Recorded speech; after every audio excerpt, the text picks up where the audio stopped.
ప్రేమ స్వరూపుడైన యేసుక్రీస్తు నామములో మీ అందరికీ శుభములు తెలియజేస్తున్నాను. మరి యొక్క శుక్రవార వర్చువల్ సంఘారాధన నిమిత్తమై ఈ విధముగా మనందరము దేవుని యొక్క సన్నిధానంలో కూడుకోవడానికి దేవుడు చూపినటువంటి కృప నిమిత్తమై దేవునికి వెళ్ళలేని స్తుతులు స్తోత్రాలు చెల్లిస్తున్నాను. ప్రార్థనతో ఈ యొక్క వర్చువల్ సంఘారాధన మనము ప్రారంభించుకుందాం. సకల ఆశీర్వాదములకు కారణభూతుడైన మా ప్రియపరలోకపు తండ్రి, నీకే వెళ్ళలేని స్తుతులు స్తోత్రాలు చెల్లించుకుంటున్నాను. ప్రభువా, మీ కృపను కాపుదలను సంరక్షణ తండ్రి మాతో మీరుంచి సంరక్షించి నడిపిస్తున్నారు. ప్రభువా, మరి యొక్క నూతన మాసంలోని తండ్రి మమ్మల్ని నడిపించున్నారు. నీకే స్తోత్రములు చెల్లించుకుంటున్నాను. ప్రభువా, గత మాసమంతా తండ్రి ప్రభువా మీ సంరక్షణ మమ్మల్ని నడిపించున్నారు. తండ్రి ప్రతి ఒక్క ఇరుకులోనూ ఇబ్బందుల్లోనూ ప్రభువా మీ చేపట్టి నడిపించిన దేవా నీకే స్తోత్రాలు. నీ యొక్క సహాయ హస్తమును తండ్రి దయచేసినందుకు నీకే స్తోత్రాలు చెల్లించుకుంటున్నాను. ప్రభువా, మరి నూతన మాసంలో తండ్రి సెప్టెంబర్ మాసంలో తండ్రి ప్రభువా మాతో మీరు తోడుగా ఉండండి. చివరి దినం వరకు కూడా ప్రభువా మా చేపట్టి నడిపించండి అయ్యా. ప్రతి ఒక్క అవసరతలో ప్రభువా నిన్ను ఆధారం చేసుకుని తండ్రి ప్రభువా జీవించేటువంటి అనుభవంలో తండ్రి మమ్మల్ని నడిపించమని ప్రార్థిస్తున్నాను. తండ్రి మమ్మల్ని మా సంఘంలో ఉన్న ప్రతి సభ్యుని వారి కుటుంబంలో ఉన్న ప్రతి ఒక్కరిని మీరు ఆశ్రయించమని ప్రార్థిస్తున్నాను. తండ్రి నీకే స్తోత్రాలు. మీ కృపకు పాత్రలుగా తండ్రి ప్రతి ఒక్కరిని మీరు ఉంచమని ప్రార్థిస్తున్నానయ్యా. మరి తండ్రి ఈ ఆరాధన తండ్రి ప్రభువా తండ్రి చేతికి అప్పగిస్తున్నాను. తండ్రి పాటల ద్వారా మీరు మహిమ పొందండి అయ్యా. వాక్యం ద్వారా ప్రభువా నీ ప్రియబిడ్డలతో మీరు మాట్లాడమని ప్రార్థిస్తున్నాను. తండ్రి నీకే స్తోత్రాలు. మీ కృపకు పాత్రలుగా తండ్రి ప్రతి ఒక్కరితో మీరు ఉంచమని కోరుచున్నానయ్యా. నీ యందు శ్రేష్టమైన ఆత్మీయ జీవితం తండ్రి పొందుకోవడానికి ప్రభువా వారిని సమాయుక్తం చేయమని, నీ కొరకు తండ్రి ప్రభు నమ్మకమైన సాక్షులుగా ఉండడానికి ప్రభు నీ కృప చూపించమని మా ప్రభును నీ ప్రియకుమారుడైన యేసుక్రీస్తు నామములో అడిగి వేడుకొంచున్నాను తండ్రి. ఆమెన్. పాటలు పాడుకునే దేవుని యొక్క నామాన్ని మనము మహింపరుద్దాం.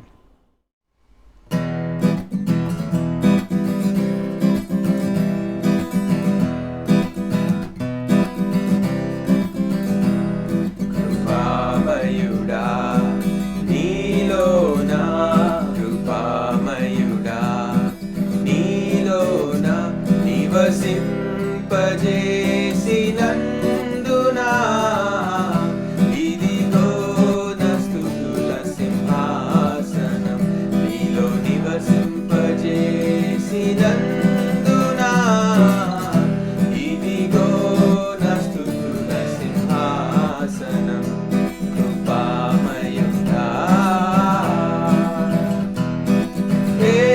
అపాయము నా గుడారము సమీపించనీయక,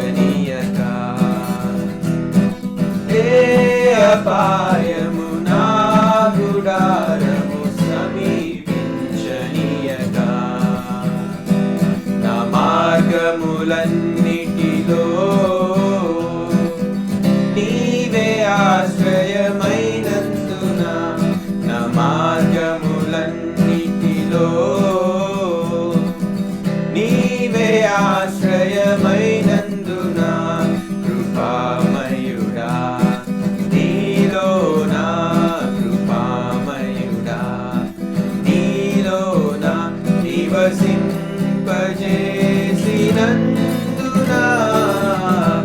ఇదిగో నా స్తుతుల సింహాసనం, కృపామయుడా.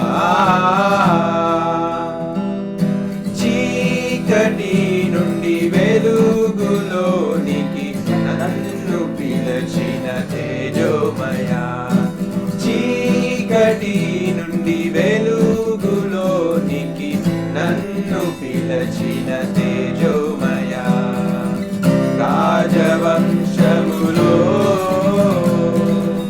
యాజకత్వము చేసేదను, యాజవంశములో యాజకత్వము చేసేదను, కృపామయుడా నీలోనా, కృపామయుడా నీలోనా నివసింపజేసినందున,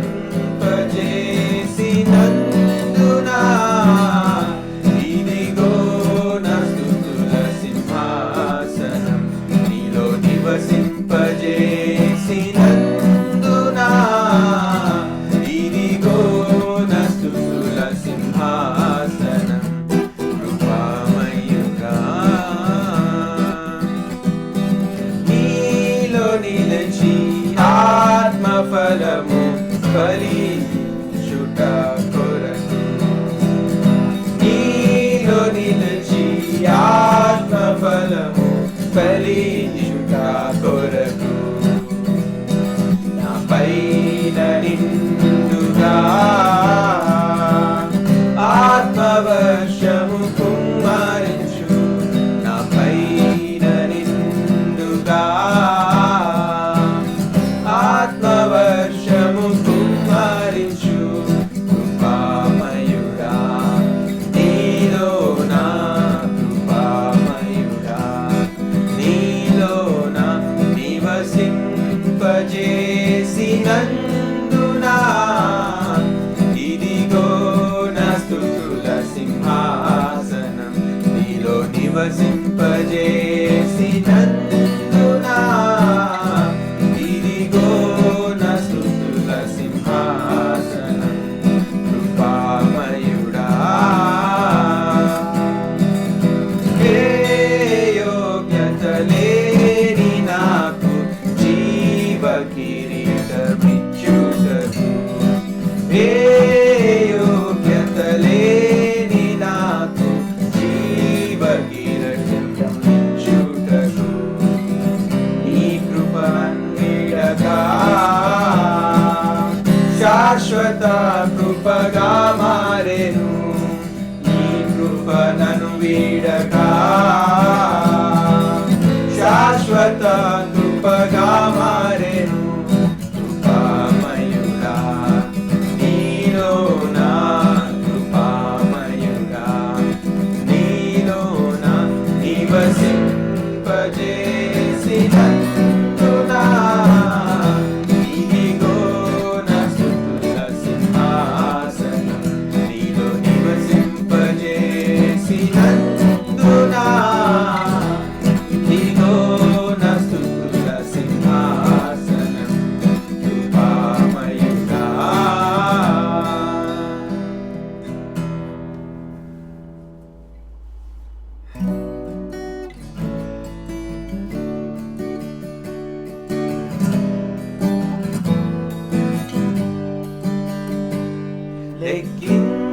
లెక్కించలేని స్తోత్రము దేవా ఎల్లప్పుడూ నే పాడెదను లెక్కించలేని స్తోత్రము దేవా ఎల్లప్పుడూ నే పాడెదను దేవా ఎల్లప్పుడూ నే పాడెదను ఇంతవరకు నా బ్రతుకులో ఇంతవరకు నా బ్రతుకులో నీవు చేసిన మేలకై లెక్కించలేని స్తోత్రము దేవా ఎల్లప్పుడూ నే పాడెదను దేవా ఎల్లప్పుడూ నే పాడెదను ఆకాశమహాకాశముల్ వాటి అందున్న సర్వాంగును ఆకాశమహాకాశముల్ వాటి అందున్న సర్వాంగును భూమిలో కనబడునవన్నీ భూమిలో కనబడునవన్నీ ప్రభువా నిన్నే కీర్తింతున్ లెక్కించలేని స్తోత్రము దేవా ఎల్లప్పుడూ నే పాడెదను దేవా ఎల్లప్పుడూ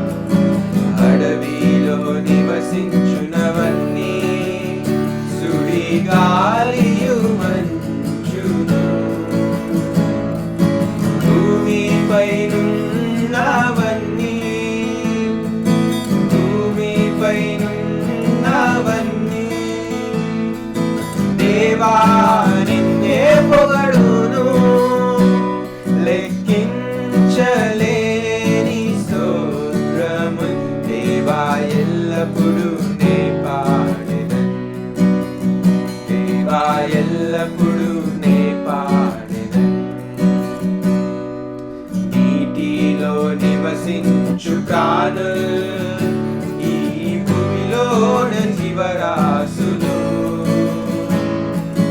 నీటిలో నివసించు ప్రాణులు ఈ భూమిలోన జీవరాశులు ఆకాశమున ఎగురునవన్నీ ఆకాశమున ఎగురునవన్నీ ప్రభువా నిన్నే కీర్తించును లెక్కించలేని స్తోత్రము దేవా ఎల్లప్పుడూ నే పాడెదను దేవా ఎల్లప్పుడూ నే పాడెదను లెక్కించలేని స్తోత్రము దేవా ఎల్లప్పుడూ నే పాడెదను దేవా ఎల్లప్పుడూ నే పాడెదను ఇంతవరకు నా బ్రతుకులో ఇంతవరకు నా బ్రతుకులో నీవు చేసిన మేలకై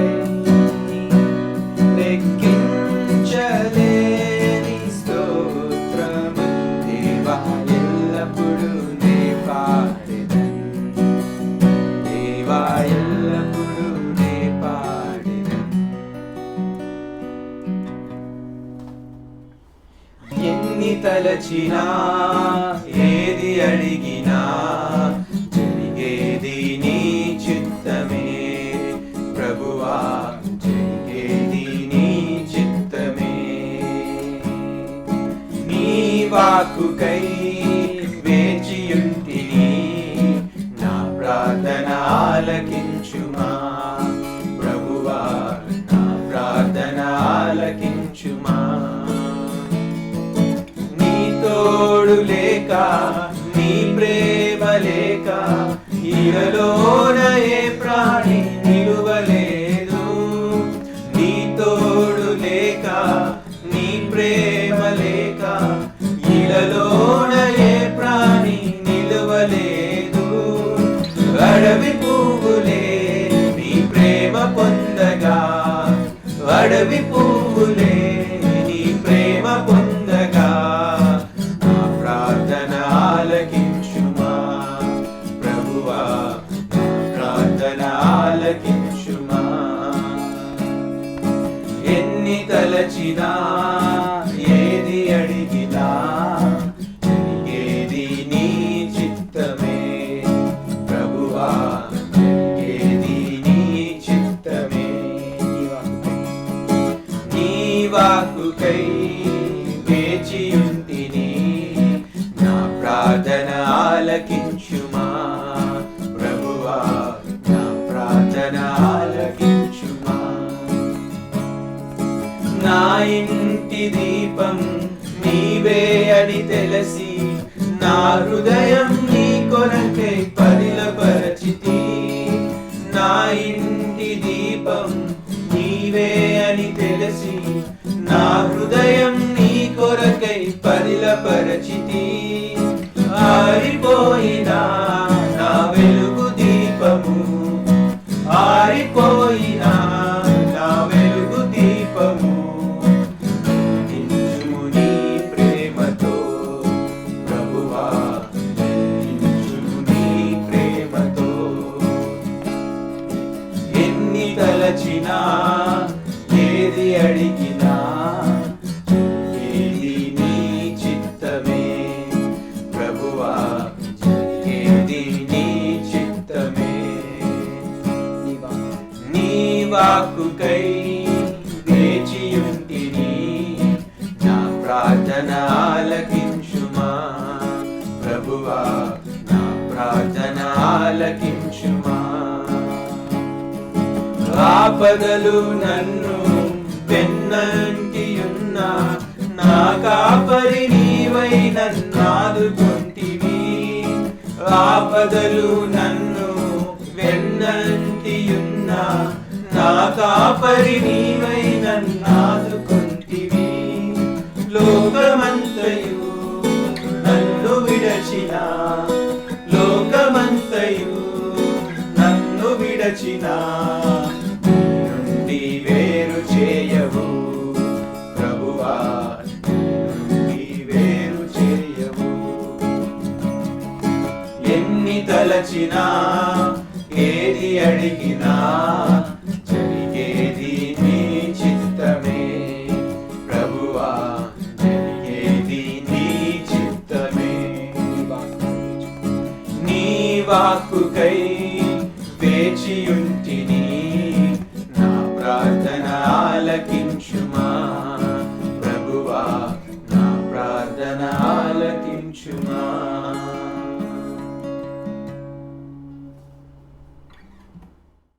ఈ దినమనక ఏర్పాటు చేయబడిన వాక్య భాగము కీర్తనల గ్రంథము 17వ కీర్తన మ్యార్లిన్ చదివి వినిపిస్తుంది. 17వ కీర్తన చదువుకుందాం. యెహోవా, న్యాయమును ఆలకించుము, నా మొర అంగీకరించుము. నా ప్రార్థనకు చెవియొగ్గుము, అది కపటమైన పెదవుల నుండి వచ్చినది కాదు. నీ సన్నిధి నుండి నాకు తీర్పు వచ్చునుగాక, నీ కనుదృష్టి న్యాయంగా చూచును. రాత్రివేళ నీవు నన్ను దర్శించి నా హృదయమును పరిశీలించితివి, నన్ను పరిశోధించితివి, నీకు ఏ దురాలోచనయూ కానరాలేదు. నోటి మాట చేత నేను అతిక్రమింపను, మనుషుల కార్యముల విషయమైతే బలాత్కారుల మార్గములను తప్పించుకొనుటకై నీ నోటి మాటను బట్టి నన్ను నేను కాపాడుకొని ఉన్నాను. నీ మార్గముల యందు నా నడకలను స్థిరపరచుకొని ఉన్నాను, నాకు కాలు జారలేదు. నేను నీకు మొరపెట్టుకొని ఉన్నాను. దేవా, నీవు నాకు ఉత్తరమిచ్చెదవు. నాకు చెవియొగ్గి నా మాట ఆలకించుము. నీ శరణుజొచ్చిన వారిని వారి మీదికి లేచువారి చేతిలో నుండి నీ కుడిచేత రక్షించువాడా, నీ కృపాతిశయములను చూపుము. ఒకడు తన కనుపాపను కాపాడుకొనున్నట్లు నన్ను కాపాడుము. నన్ను లయపరచగోరు దుష్టులను పోగొట్టి కాపాడుము. నన్ను చుట్టుకొను నా ప్రాణశత్రువుల చేత చిక్కకుండను, నీ రెక్కల నీడ క్రింద నన్ను దాచుము. వారు తమ హృదయమును కఠినపరుచుకొని ఉన్నారు, వారి నోరు గర్వముగా మాట్లాడును. మా అడుగుజాడలను గుర్తుపట్టి వారిప్పుడు మమ్మను చుట్టుకొని ఉన్నారు. మమ్మను నేలను కూల్చుటకు గురి చూచుచున్నారు. వారు చీల్చుటకు అతరుపడి సింహం వలెను, చాటైన స్థలములలో పొంచి కొదం సింహం వలెను ఉన్నారు. యెహోవా, లెమ్ము, వానిని ఎదుర్కొని వానిని పడగొట్టుము. దుష్టుని చేతిలో నుండి నీ ఖడ్గము చేత నన్ను రక్షింపుము. లోకుల చేతిలో నుండి, ఈ జీవితకాలంలోనే తమ పాలు పొందిన ఈ లోకుల చేతిలో నుండి నీ హస్తబలం చేత నన్ను రక్షింపుము. నీవు నీ దానముల వారి కడుపు నింపుచున్నావు. వారు కుమారులు కలిగి తృప్తి నందుదురు, తమ ఆస్తిని తమ పిల్లలకు విడిచిపెట్టుదురు. నేనైతే నీతిగలవాడనై నీ ముఖ దర్శనమును చేసేదను. నేను మేల్కొనున్నప్పుడు నీ స్వరూప దర్శనముతో నా ఆశను తీర్చుకొందును. ఆమెన్. ప్రాముఖ్యమైనటువంటి సమయానికి వచ్చున్నాం. మరి ఈ సమయంలో పరిశుద్ధాత్మదేవుడు మనతో మాట్లాడబోతున్నటువంటి వాక్య భాగము హెబ్రీ పత్రిక 11వ అధ్యాయము మొదటి 7 వచనాలను మనము ధ్యానిద్దాం. మరి ఇక వాక్య భాగాన్ని మనము గమనించినట్లయితే విశ్వాసం యొక్క నిర్వచనం అనేది మనకు కనపడుతుంది. మరి విశ్వాస వీరుల యొక్క జీవితమును గురించి, వారి జీవితంలో ఏ విధముగా దేవుని పట్ల విశ్వాసమును కలిగి ఉన్నారో ఈ యొక్క వాక్య భాగంలో మనకు కనపడుతుంది. అంతేకాకుండా పాత నిబంధనలో ఉన్నటువంటి విశ్వాస వీరుల యొక్క జీవితమును ఉద్దేశించి ఒక ఉదాహరణగా, ఒక మాదిరిగా గ్రంథకర్త ఇక్కడ ప్రస్తావించడాన్ని మనము గమనించవచ్చు. క్రైస్తవ జీవితంలో మనం గమనిస్తున్నట్లయితే విశ్వాసం అనేది చాలా ప్రాముఖ్యత కలిగి ఉన్నది. క్రైస్తవ విశ్వాస జీవితంలో విశ్వాసం అనేది ఒక ఫ్యూయల్గా, ఇంధనముగా ఉపయోగపడుతుంది. ఎందుకంటే విశ్వాసం అనేది లేకుండా దేవునికి ఇష్టడుగా ఏ వ్యక్తి కూడా ఉండలేడు. మరి విశ్వాస జీవితం మనం గమనించినట్లయితే బైబిల్ గ్రంథంలో అల్ప విశ్వాసము, అవిశ్వాసము, విశ్వాసం అనేది మాటలు మనము చూస్తూ ఉంటాం. మరి యేసుక్రీస్తు ప్రభు వారు కూడా ఈ లోకంలో ఉన్నప్పుడు స్వస్థపరిచిన తర్వాత ఆయన ఎక్కువగా ఉపయోగించినటువంటి మాట, నీ విశ్వాసమే నిన్ను స్వస్థపరిచింది. అంటే విశ్వాసము ద్వారానే స్వస్థతను వారు పొందుకున్నట్లుగా ఆ మాటలను బట్టి మనము గమనించవచ్చు. మరి విశ్వాసం అనేది ప్రతి ఒక్కరి జీవితంలో ప్రాముఖ్యత అనేది కలిగి ఉన్నది. ఎందుకంటే దేవునికి ఇష్టడుగా మనం ఉండాలన్న విశ్వాసము కావాలి. మరి రక్షణ అనుభవంలోనికి మనము రావాలన్నా కానీ విశ్వాసము చాలా ప్రాముఖ్యమైనది. ఎందుకంటే మనము రక్షణ విశ్వాసము ద్వారానే పొందుకొనగలము. కనుక విశ్వాసం అనేది మనము మన జీవితంలో ఎంతో అవసరత కలిగి ఉన్నది. ఒకవేళ విశ్వాసం అనేది ఏ విధముగా మనం పొందుకోవాలంటే, విశ్వాసం అనేది మన జీవితంలో దేవుని యొక్క మాటను వినడం ద్వారా మనకు విశ్వాసం అనేది ఉంటుంది. వినుట వలన విశ్వాసము కలుగును, వినుట క్రీస్తుని గురించినటువంటి మాట వలన కలుగును. ఈ విశ్వాసం అనే అంశము నాకు చాలా ఇష్టమైనటువంటి అంశము. ఎన్నో సందర్భాలలో విశ్వాసం గురించి నేను ఎక్కువగా మాట్లాడుతుంటాను. ఎందుకంటే విశ్వాసం అనేది లేకపోతే మన జీవిత యాత్రను మనము కొనసాగించలేము. మనము చేరవలసినటువంటి గమ్యమును మనము చేరలేము. ఎందుకంటే ఆ విశ్వాసం ఉన్నప్పుడే దేనిని మనము ఉద్దేశించి మన జీవితంలో ముందుకు వెళుతున్నామో, ఏ నిత్యరాజ్యమునైతే మనము కావాలని ఆశపడుతూ మనం ముందుకు వెళుతున్నామో, ఆ చివరి గమ్యము వరకు మనము చేరాలంటే విశ్వాసము ద్వారానే మనము నడిపించబడతాము. ఆ విశ్వాసం అనేది మన జీవితంలో లేనప్పుడు దేవుని యొక్క రాజ్యములో పాలుభాగస్తులు కూడా ఉండలేనటువంటి పరిస్థితి మన జీవితంలో ఉంటుంది. కనుక విశ్వాసం యొక్క ప్రాముఖ్యత అనేది మనకు తెలియాలి.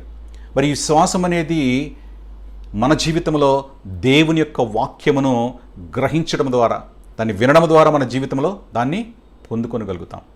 మరి ప్రస్తుత కాలంలో ఈ లోకంలో మనం చూసినట్లయితే ఎన్నో భిన్నమైనటువంటి బోధలను మనము చూస్తూ ఉన్నాం. మరి భిన్నమైన బోధనను మనం చూస్తున్నప్పుడు లేక వింటున్నప్పుడు కూడా మన జీవితంలో నిజముగా ఆ యొక్క బోధలు మన జీవితంలో ఒక విశ్వాస జీవితమును బలపరుస్తున్నాయా లేక విశ్వాస జీవితమును నిర్వీర్యము చేస్తున్నాయా? మరి ఏ బోధ సరైనది, ఏ బోధ సరికాదనేది తెలుసుకునేటువంటి శక్తి వినేవారిలో ఉండాలి, సంఘస్థులలో ఉండాలి. సంఘస్థులలో ఎప్పుడైతే ఆ గ్రహింపు అనేది ఉంటుందో, ఆ వాక్యం సరైనదా కాదని తెలుసుకునేటువంటి వివేచన వారి జీవితంలో ఉంటుందో, వారికి విశ్వాస జీవితంలో బలమైనటువంటి విశ్వాసిగా, బలమైన విశ్వాస వీరులుగా వారు ముందుకు వెళ్ళగలుగుతారు. కనుక చెప్పబడేటువంటి వాక్యము వినేటువంటి అనుభవంలో మనము ఉండాలి. ఆ విన్న వాక్యము సరైనది కాదని తెలుసుకునేటువంటి అనుభవంలో కూడా ప్రతి క్రైస్తవ విశ్వాసి ఉండాలి. ఎందుకంటే ఇది చాలా ప్రాముఖ్యమైనది. ఈ జీవగ్రంథము, పరిశుద్ధ గ్రంథము యొక్క బైబిల్ అనేది ప్రతి ఒక్కరు కూడా ఇవ్వబడింది మన జీవితంలో. పరిశుద్ధాత్ముడు ఆయా గ్రంథకర్తల చేత వాక్యమును వ్రాయించి ఉన్నాడు. పరిశుద్ధాత్ముని ఉద్దేశ్యమును గ్రంథకర్తలు లిఖించి ఉన్నారు. మరి బోధకునిగా బోధించే వ్యక్తి కూడా పరిశుద్ధాత్ముడు ఏ ఉద్దేశంతో ఆ గ్రంథకర్త చేత రాయించాడో మొట్టమొదటిగా బోధించే వ్యక్తి తెలుసుకోవాలి. రెండవదిగా వినేటువంటి వ్యక్తి కూడా తాను విన్న వాక్యము పరిశుద్ధాత్ముడు గ్రంథకర్త చేత వ్రాయించినటువంటి ఉద్దేశము నా వాక్యము నెరవేరుస్తుందా లేదా అని తెలుసుకునేటువంటి అనుభవంలో కూడా వినేటువంటి విశ్వాసి ఉండాలి. ఎందుకంటే విశ్వాస జీవితము కట్టబడాలంటే దేవుని యొక్క వాక్యము సరైన రీతిలో బోధింపబడాలి. వినేవారు కూడా సరైన రీతిలో దాన్ని గ్రహించి అది సరైన వాక్యమా లేదా అని వారి జీవితంలో అన్వయించుకునేటువంటి అనుభవంలో ఉండాలి. బెరయా సంఘస్థులు ఏ విధముగా పౌలు బోధించినటువంటి మాటలను వారు సరిపోల్చుకున్నారో ఆ విధముగా తెలుసుకునేటువంటి అనుభవంలో, గ్రహించేటువంటి అనుభవంలో వినేవారు కూడా ఉండాలి. ఎందుకంటే భిన్నమైన బోధనలు మనం చూస్తున్నాం. దేవుని మాట ఒకటే, బైబిల్లో ఉన్న మాటలు ఒకటే, కానీ ఆ మాటలు అనేక విధములుగా బోధింపబడుతున్నటువంటి పరిస్థితులను మనం చూస్తున్నాం. నీ విశ్వాస జీవితం బాగుపడాలంటే, నీ విశ్వాస జీవితం బలముగా ఉండాలంటే నీవు వాక్యమును అర్థం చేసుకునేటువంటి అనుభవంలో నీవు ఎదగాలి. ఎందుకంటే విశ్వాసం అనేది చాలా ప్రాముఖ్యమైనది. దేవుని దృష్టికి నీవు నీతిబద్ధుడిగా ఉండాలంటే విశ్వాసం అనేది కావాలి. ఆ విశ్వాసం దేవుని యొక్క మాట ద్వారానే నీ జీవితంలో వస్తుంది. కనుక నీ విన్న వాక్యము నీ విశ్వాస జీవితమును కడుతుందా లేక నీ విశ్వాస జీవితము నిర్వీర్యం చేస్తుందా, కూల్చివేస్తుందా అనేది గమనించుకునేటువంటి పరిస్థితిలో నీ విశ్వాస జీవితం ఉండాలి. ఆ గ్రహింపు నీకు ఉండాలి. ఆ గ్రహింపు ఉండాలంటే దేవుని మాటను ఏ విధముగా అర్థం చేసుకోవాలో తెలియాలి. క్రీస్తునందు ప్రియమైన వారలారా, భిన్నమైన సంఘాలు, ఒక్కొక్క సంఘం యొక్క డాక్ట్రిన్స్ డిఫరెంట్గా ఉంటాయి. మరి వాటన్నిటిని గ్రహించి మనము ఏది సరైనదో తెలుసుకునేటువంటి అనుభవంలో మనము ఎదగాలి. ఇక్కడ క్లుప్తంగా నేను ఈ దినము దేవుని యొక్క వాక్యమును గ్రహించేటువంటి పద్ధతులను మీకు తెలియజేయాలని నేను ఆశపడుతున్నాను. ఎందుకంటే విశ్వాస జీవితం అనేది కట్టబడాలంటే దేవుని యొక్క మాటను సరిగా మనం అర్థం చేసుకోవాలి. బోధకుడు బోధించినటువంటి మాట సరైనదా కాదా అని తెలుసుకునేటువంటి అనుభవంలో మన విశ్వాస జీవితం అనేది ఉండాలి. మరి హెబ్రీ గ్రంథకర్త ఎందుకు ఈ యొక్క అధ్యాయంలో అందరి యొక్క విశ్వాస జీవితం గురించి ప్రస్తావించాడు, విశ్వాస వీరుల జీవితం ఎందుకు ప్రస్తావించాడంటే, హెబ్రీలు వారు ఇంకను కూడా క్రియల ద్వారానే వారు నీతిమంతులుగా తీర్చబడతామని చాలామంది అనుకుంటున్నటువంటి పరిస్థితి. నూతన నిబంధన క్రీస్తు ఇచ్చిన తర్వాత కూడా, ఆయన బలి అయిన తర్వాత కూడా ఇంకను కూడా పాత నిబంధనలో ఉన్నటువంటి కట్టడలను వారు అనుసరిస్తున్నటువంటి పరిస్థితి. క్రియల ద్వారా వారు నీతిమంతులుగా తీర్చబడాలనేటువంటి అభిలాష వారి జీవితంలో ఉన్నది. కనుకనే పౌలు భక్తుడు ఈ యొక్క అధ్యాయంలో విశ్వాస వీరుల జీవితమును వారి ముందుంచుతున్నాడు. ఏ విధముగా వారు విశ్వాసము ద్వారా దేవుని కృపకు పాత్రులయ్యారో, దేవుని దృష్టిలో నీతిమంతులుగా ఎంచబడ్డారో, మరి ఏ విధముగా దేవుడు వారి గురించి సాక్ష్యం చెప్పాడో ప్రతి ఒక్క వ్యక్తి గురించి ఈ అధ్యాయం అంతా కూడా విశ్వాస వీరుల జీవితమును గురించి తెలపబడింది. కనుక మనం గ్రహించేటువంటి అనుభవంలో ఉండాలి. ఎందుకంటే మన జీవితం కట్టబడాలంటే విశ్వాసం అనేది చాలా ప్రాముఖ్యము. కనుక మరి ప్రస్తుతం లోకములో వివిధమైనటువంటి ప్రసంగ రీతులను మనము చూస్తుంటాం. మొట్టమొదటిగా మనం గమనించినట్లయితే వాక్య భాగము ఎంచుకొని 1-2 వచనాలను తీసుకొని వాక్యాన్ని బోధించేటువంటి పద్ధతి, దాన్ని టెక్స్చువల్ సెర్మన్ అంటారు. అనగా 1-2 వాక్యములను తీసుకొని దాని ద్వారా క్రాస్ రెఫరెన్స్లు ఎంచుకొని వాక్యాన్ని బోధించటము. మరి ఈ విధమైనటువంటి పద్ధతిలో మనం గమనించినట్లయితే బోధకుడు చాలా జాగ్రత్తను వహించాలి. తాను ఎంచుకున్నటువంటి క్రాస్ రెఫరెన్స్ అనేది తాను ఎంచుకున్న వాక్య భాగానికి, దాని యొక్క సందర్భానికి అనుగుణముగా ఎంచుకునేటువంటి పరిస్థితి ఉండాలి. లేకపోతే పరిశుద్ధాత్మని యొక్క ఉద్దేశమును బోధించలేనటువంటి పరిస్థితి ఉంటుంది. కనుక జాగ్రత్త కలిగి ఆ వాక్య భాగములను ఎంచుకునేటువంటి అనుభవంలో ఉండాలి. రెండవది అంశానుసార ప్రసంగము, టాపికల్ సెర్మన్స్. మరి టాపికల్ సెర్మన్ అనేది ఒక టాపిక్ని తీసుకొని ఆ టాపిక్ను బోధించడము. కృప గురించి అనుకోండి, కృప గురించి ఆ అంశాలను తీసుకొని బోధించేటువంటి అనుభవము. ఆ కృప యొక్క రెఫరెన్స్లన్నీ తీసుకొని బోధకుడు బోధిస్తూ ఉంటాడు. మరి ఈ విధముగా బోధించిన అనుభవంలో కూడా గమనించినట్లయితే బోధించేటువంటి వ్యక్తి సందర్భానుసారముగా బోధిస్తున్నాడా లేదా అని గ్రహించగలగాలి. ఒకవేళ వాక్యం అనేది సందర్భానుసారంగా లేకపోతే అది పరిశుద్ధాత్మని యొక్క ఉద్దేశం అనేది ఆ ప్రసంగము నెరవేర్చదు. కనుక వినేవారు కూడా గ్రహించేటువంటి అనుభవంలో ఉండాలి. మూడవది అవసరాలను ఉద్దేశించేటువంటి ప్రసంగము. మన దైనందిన జీవితంలో అవసరములను బట్టి ఆ అవసరములను ఎంచుకొని వాటిని ఉద్దేశించేటువంటి ప్రసంగం, అనగా ఆర్థిక ఇబ్బందులు అవనివ్వండి, ఉద్యోగాలు ఏమవనివ్వండి, వాటిని హైలైట్ చేస్తూ ప్రసంగించేటువంటి పరిస్థితి. మరి ఈ యొక్క విషయాలలో సందర్భం అనేది చాలా తక్కువ మంది ఫాలో అవుతుంటారు. కేవలం దేవుని యొక్క మాటను, ఆ యొక్క మాటను అక్కడ తీసుకుంటారే కానీ సందర్భానికి సరిపోయేటువంటి అంశముగా అది ప్రసంగింపబడదు. కనుక బోధకుడు జాగ్రత్త వహించాలి.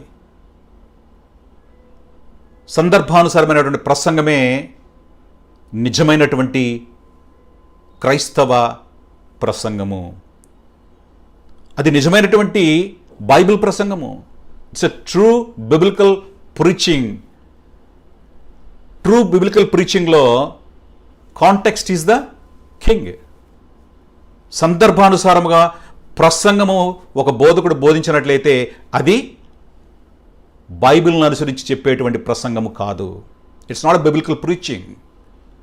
సో బోధించేటువంటి వ్యక్తి సందర్భాన్ని అనుసరించి బోధించాలి.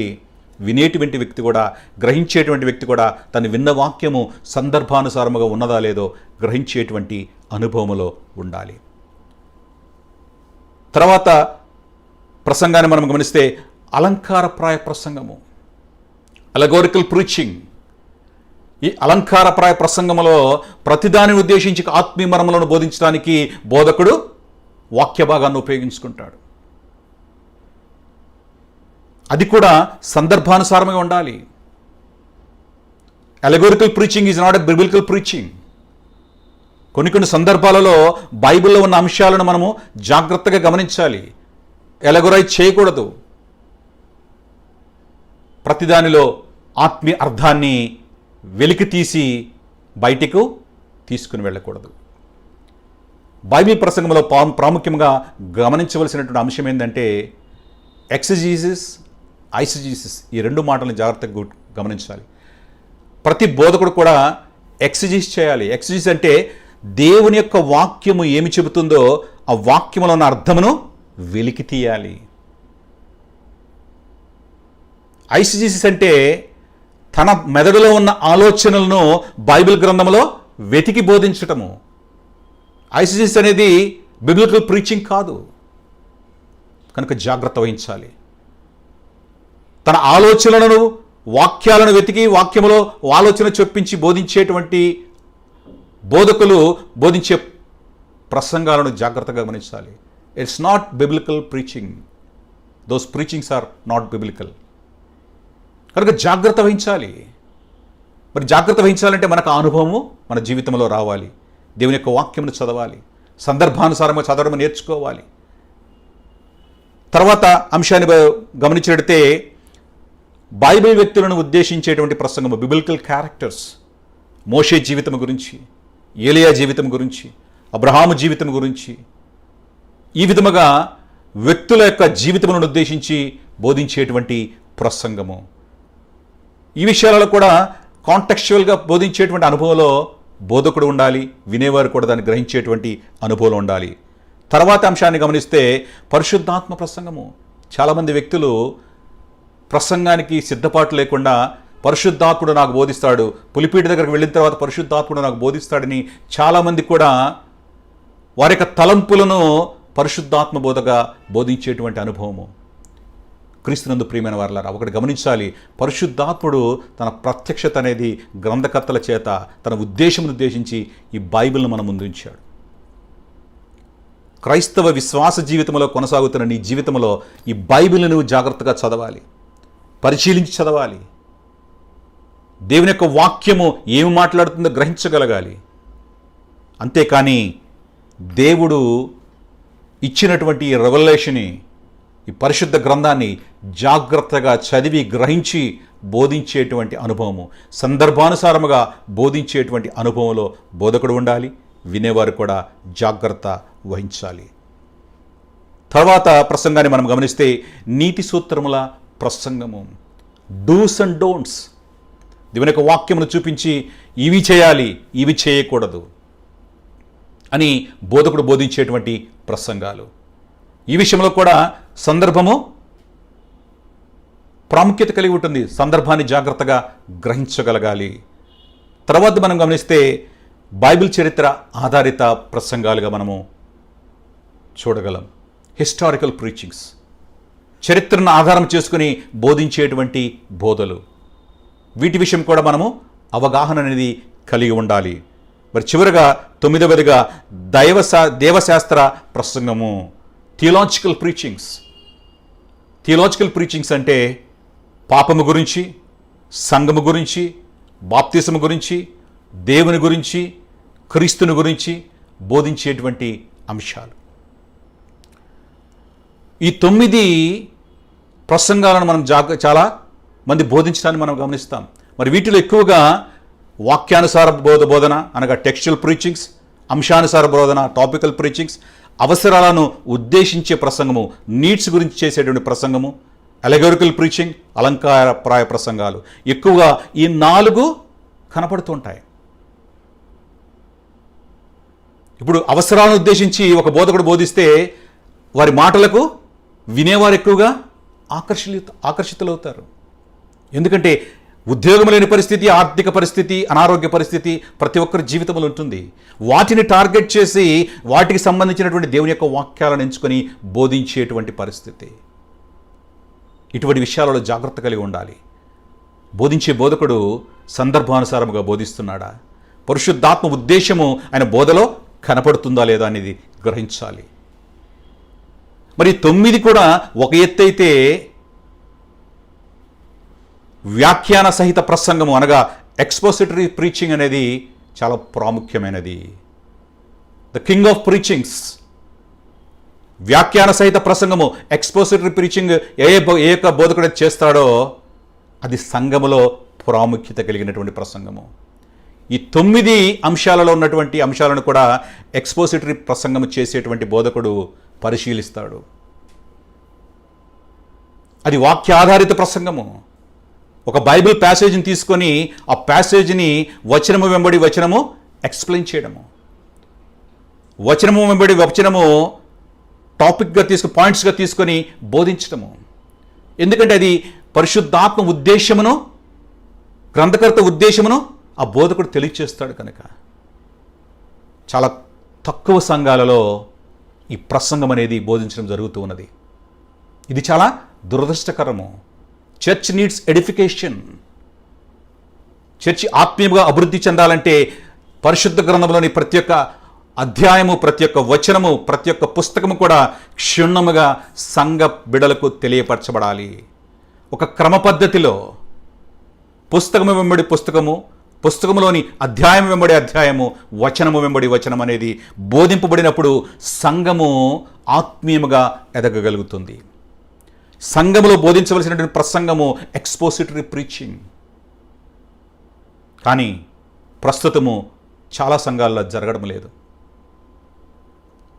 సంఘబిడ్డ ఎదగాలంటే పుస్తకం వెంబడి పుస్తకము, అధ్యాయం వెంబడి అధ్యాయము, వచనము వెంబడి వచనం అనేది స్పష్టంగా సంఘములో బోధించబడాలి.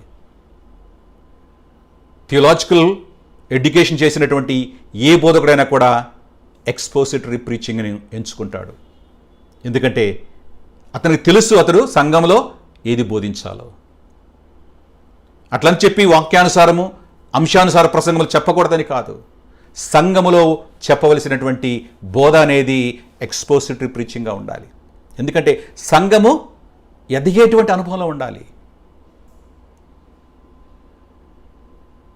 అంశానుసారము కానివ్వండి, వాక్య భాగ ప్రసంగము కానివ్వండి, ఇవి గృహ కూడికలలో, ఇతర కూడికలలో చెప్పినప్పుడు అవి ఎంకరేజింగ్గా ఉంటుంది. చర్చికి మనం వెళుతున్నామంటే, సంఘానికి మనం వెళుతున్నామంటే దేవుని యొక్క వాక్యములో ఎదిగేటువంటి అనుభవము. అది విశ్వాస జీవితమును బలపరుస్తుంది. ఎందుకంటే ఎక్స్పోజిటరీ ప్రీచింగ్లో కాంటెక్స్ట్ ఈజ్ ద కింగ్. ఏ ప్రసంగమైనా కూడా కాంటెక్స్ట్ ఈజ్ ద కింగ్. సందర్భము అనుసరించి బోధకుడు బోధించేటువంటి అనుభవంలో ఉండాలి. ఎంచుకున్నటువంటి వాక్య భాగంలో మనం పరిశీలించేటువంటి అనుభవంలో ఉండాలి. మరి పరిశీలించాలంటే 5 W's అండ్ H అనగా what, where, when, why, who and how. ఈ యొక్క మాటలను ఉపయోగించి మనము వాక్యములో వెతకగలగాలి. వాక్యం ఏం చెప్తుందో, ఏ సందర్భం గురించి మాట్లాడుతుందో, ఎవరు ఉన్నారు, ఇవన్నీ కూడా గ్రహించేటువంటి అనుభవంలో ఉండాలి. వ్యాఖ్యాన సహిత ప్రసంగములో అనగా వివరణాత్మకమైనటువంటి ప్రసంగములో ప్రాముఖ్యంగా అబ్జర్వ్ చేసినప్పుడు ఈ యొక్క 5 W's అండ్ H అనేది ప్రతి బోధకుడు కూడా ఉపయోగిస్తాడు. ఎందుకంటే ఆ వాక్యం ఏం మాట్లాడు తెలుసుకోవాలి కనుక. ఎవరు, హూ అంటే ఎవరు, వాట్ అంటే ఏమిటి, వేర్ అంటే ఎక్కడ, వెన్ అంటే ఎప్పుడు, వై అంటే ఎందుకు, హౌ అంటే ఎలా. ఒక వాక్య భాగం అక్కడ ప్రస్తావించబడినప్పుడు ఈ వాక్య భాగము ఎవరు చెబుతున్నారు, ఏమి చెబుతున్నారు, ఎక్కడ చెబుతున్నారు, ఎప్పుడు చెప్పారు, ఎందుకు చెప్పారు, ఎలా దాన్ని మన జీవితంలో అన్వయించుకోవాలి. అక్కడ వాక్యము రాయబడినప్పుడు ఆ వాక్యము ఎందుకు రాయబడిందో గ్రహించగలగాలి.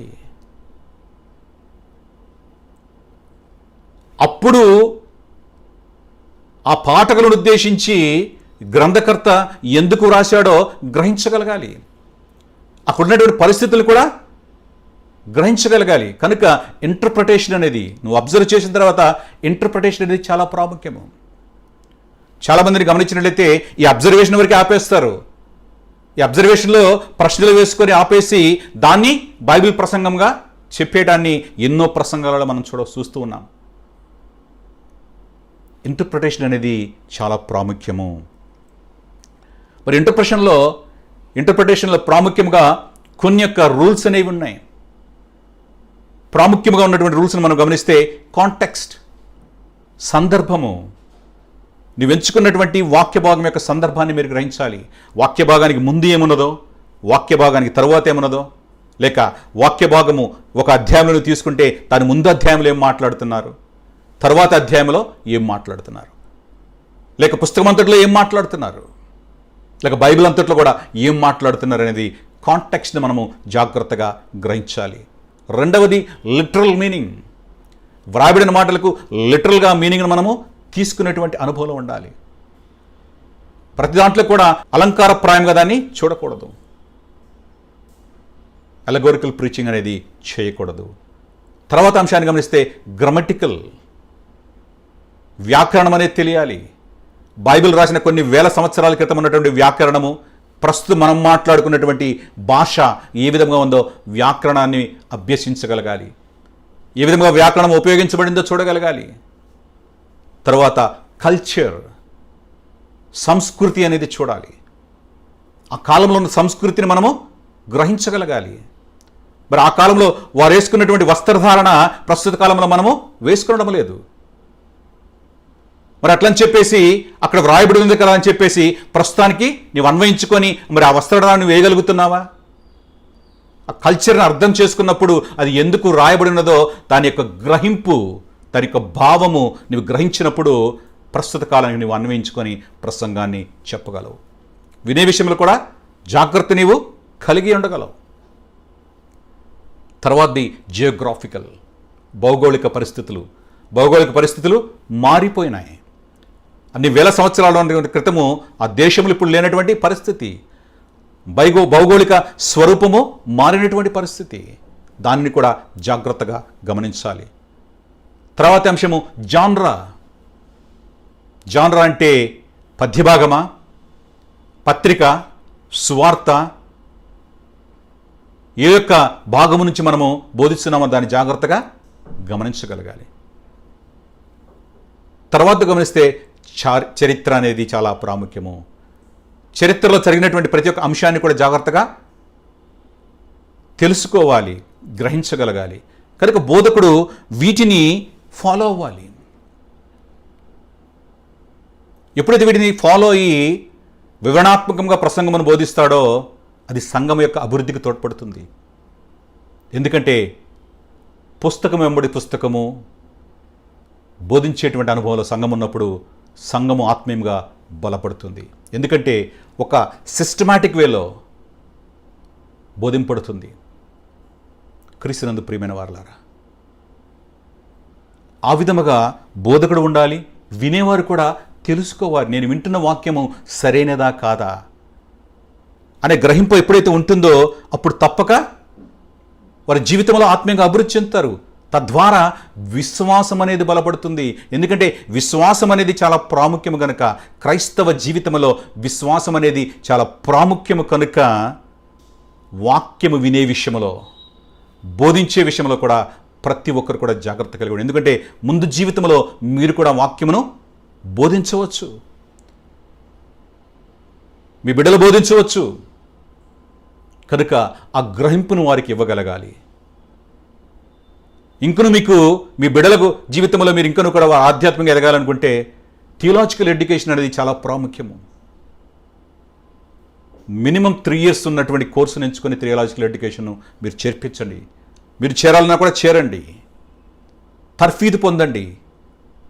దేవుని యొక్క వాక్యమును సరిగా బోధించేటువంటి అనుభవంలో ముందుకు వెళ్ళండి. ఎందుకంటే ఈ యొక్క అధ్యాయం మొత్తం కూడా విశ్వాసం గురించే మాట్లాడుతుంది. మనం వింటున్న వాక్యం మన జీవితంలో విశ్వాసమును బలపరిచేదిగా ఉండాలి. కానీ మన విశ్వాస జీవితమును కూలద్రోసేదిగా ఉండకూడదు, నిర్వీర్యం చేసేదిగా ఉండకూడదు. కనుక జాగ్రత్త కలగాలి. ఇప్పుడు నేను బోధిస్తున్నానంటే నేను కూడా జాగ్రత్త కలిగి బోధించాలి. వినేవారు మీరు కూడా నా బోధ సరైనదా కాదని జాగ్రత్త కలిగి వినాలి. ఆ అనుభవంలో ఉన్నప్పుడే సంఘం ఎదుగుతుంది. మరి పౌలు బోధించినటువంటి బోధనలు కూడా బెరయా సంఘస్థులు వెరిఫై చేశారు. వారు ఆ విధముగా సంఘ జీవితం ఉండాలి, ఆత్మీయ జీవితం ఆ విధముగా ఉండాలి. ఎప్పుడైతే ఆ విధముగా ఉంటుందో అప్పుడు ఆత్మీయ జీవితంలో బలపరచబడతాం, సంఘము బలపరచబడుతుంది. ఆత్మీయముగా ప్రతి ఒక్కరు కూడా సంఘములో ఎదిగేటువంటి అనుభవము ఉంటుంది. ఉదాహరణకు అంశానుసారమైనటువంటి ప్రసంగం మనం గమనించినట్టయితే మరి వీటికి ఉపయోగించవలసింది ఏంటంటే కాంకార్డెన్స్ ఉన్నా సరిపోతుంది. టాపికల్ బైబిల్స్ దొరుకుతాయి. ప్రస్తుతం చాలా వరకు చాలామంది కూడా చేసేటువంటి పద్ధతి ఏంటంటే, ఉదాహరణకు చక్కగా ఉండడం గురించి నేను మాట్లాడాలని అనుకుంటున్నాను. చాలామంది విధంలో చేసేటువంటి స్థితిని గమనించినట్టయితే, ఫాలో అయ్యేటువంటి ప్రొసీజర్ని గమనిస్తే నేను చాలామంది వ్యక్తులను నేను గమనించాను. మొబైల్లో కానీ కంప్యూటర్లో కానీ బైబిల్ ఉన్నప్పుడు నీవు ప్రసంగించాల్సినటువంటి అంశాన్ని దానిలో టైప్ చేస్తే ఆ మాట ఉన్నన్ని కూడా వచనాలు వస్తాయి. ర్యాండమ్గా కొన్ని వచనాలను తీసుకుంటారు, ప్రసంగాన్ని బోధిస్తారు. మరి ఈ విషయంలో బోధకుడు కానీ వినేవారు కానీ జాగ్రత్తగా గమనించవలసిన అంశం ఏంటంటే, సందర్భానుసారముగా ప్రసంగము ఉన్నదా, సందర్భానుసారముగా వాక్యములు ఎంచబడినవా లేదా, ఇవి గ్రహించాలి. ఉదాహరణకు చక్కగా ఉండడానికి గురించి నేను చెప్పాలనుకుంటే ర్యాండమ్గా చూస్తే చక్కగా దేవునిలో నడవాలి, చక్కగా దేవునిలో ప్రవర్తించాలి, చక్కగా దేవునిలో ఆలోచించాలి, చక్కగా దేవునిలో నిలబడాలి, చక్కగా దేవుని పని చేయాలి, చక్కగా దేవునితో మాట్లాడాలి, చక్కగా దేవునిలో అమర్చబడాలి. ఈ యొక్క వాక్యాలన్నీ కూడా కనపడతాయి. మరి ఎంచుకున్న వాక్యాలు సరిగా ఉన్నాయో లేవో కూడా జాగ్రత్త కలిగి ఉండాలి. కనుక టాపికల్ బైబిల్ కూడా లేక కాంకార్డెన్స్లో చూసుకున్నప్పుడు కూడా ఆ వచనాలు ఏ విధంగా నీవు ఎంచుకున్న అంశంలో సరిపోలుతూనే లేవో మనం చూసుకోగలగాలి. మరి విన్నప్పుడు కూడా వాటిని సరిచూడగలగాలి. మరి టెక్స్చువల్ సెర్మన్ విషయంలో కూడా ఆ యొక్క తీసుకున్న వాక్య భాగము క్రాస్ రిఫరెన్స్లు సరిగా సందర్భానుసారముగా ఉన్నాయా, సరిపోల్చగలుగుతున్నామా అని గమనించేటువంటి అనుభవములో ఉండాలి. మరి ఉదాహరణకు ఒకటి గమనించినట్టయితే చాలా ప్రసంగాల్లో నేను విన్నాను. అపోస్తుల కార్యము 2:30 చూస్తే, మీరు మారు మనసు పొంది పాపక్షమాపణ నిమిత్తం ప్రతివాడు యేసుక్రీస్తు నామమున బాప్తిసం పొందుడి, అప్పుడు మీరు పరిశుద్ధాత్మ వరమును పొందుదురు. ఈ వాక్యము ప్రస్తుతానికి కూడా చాలామంది అన్వయిస్తూ ఉంటారు. బాప్తిసం పొందుకుంటే యేసుక్రీస్తు నామములో బాప్తిసం పొందుకుంటే అప్పుడు పరిశుద్ధాత్మ వరం పొందుకుంటారని. మరి వాక్యం యొక్క సందర్భాన్ని మనం గమనిస్తే, మరి ముందుగా పేతురు భక్తుడు ఈ మాటలు ఎవరికి చెప్పాడు అది గ్రహించాలి. ఆయన చెప్పింది ఎవరికంటే యూదయ మనుషులతో మాట్లాడాడు. ఇశ్రాయేలు ప్రజలతో ఈ మాటలను చెప్పడాన్ని మనము గ్రహించవచ్చు. ఆయన అన్యులతో ఈ మాటలు మాట్లాడలేదు, క్రైస్తవులతో ఈ మాటలు మాట్లాడలేదు. మారు మనసు పొందమని యూదులకు తెలియచేస్తున్నాడు ఆయన. ఆయన వారితో మాట్లాడిన మాట మారు మనసు పొందుడి. దేని గురించి మారు మనసు పొందాలి? సర్వసాధారణంగా మనం గమనించినట్లయితే చేసినటువంటి పాపముల కొరకు మారు మనసు అనేది పొందాలి. కానీ పేతురు యొక్క ఉద్దేశాన్ని ఇక్కడ మనం గమనించినట్లయితే యూదులు చేసినటువంటి ఒక ప్రత్యేకమైనటువంటి పాపము, యేసుక్రీస్తును సిలువకు అప్పగించినటువంటి పాపము, యేసుక్రీస్తును సిలువ వేసినటువంటి పాపము వారి జీవితములలో ఉన్నది. కనుకనే మారు మనసు పొందమని చెప్తూ ఉన్నాడు. మరి యేసుక్రీస్తు నామములో వారు బాప్తిసం పొందితే వారి జీవితంలో పాపక్షమాపణ ఉంటుంది. మరి ఈ పాపక్షమాపణ గురించి మాట్లాడిన మాటలు కేవలం అది యూదులకు చెప్పినటువంటి మాట.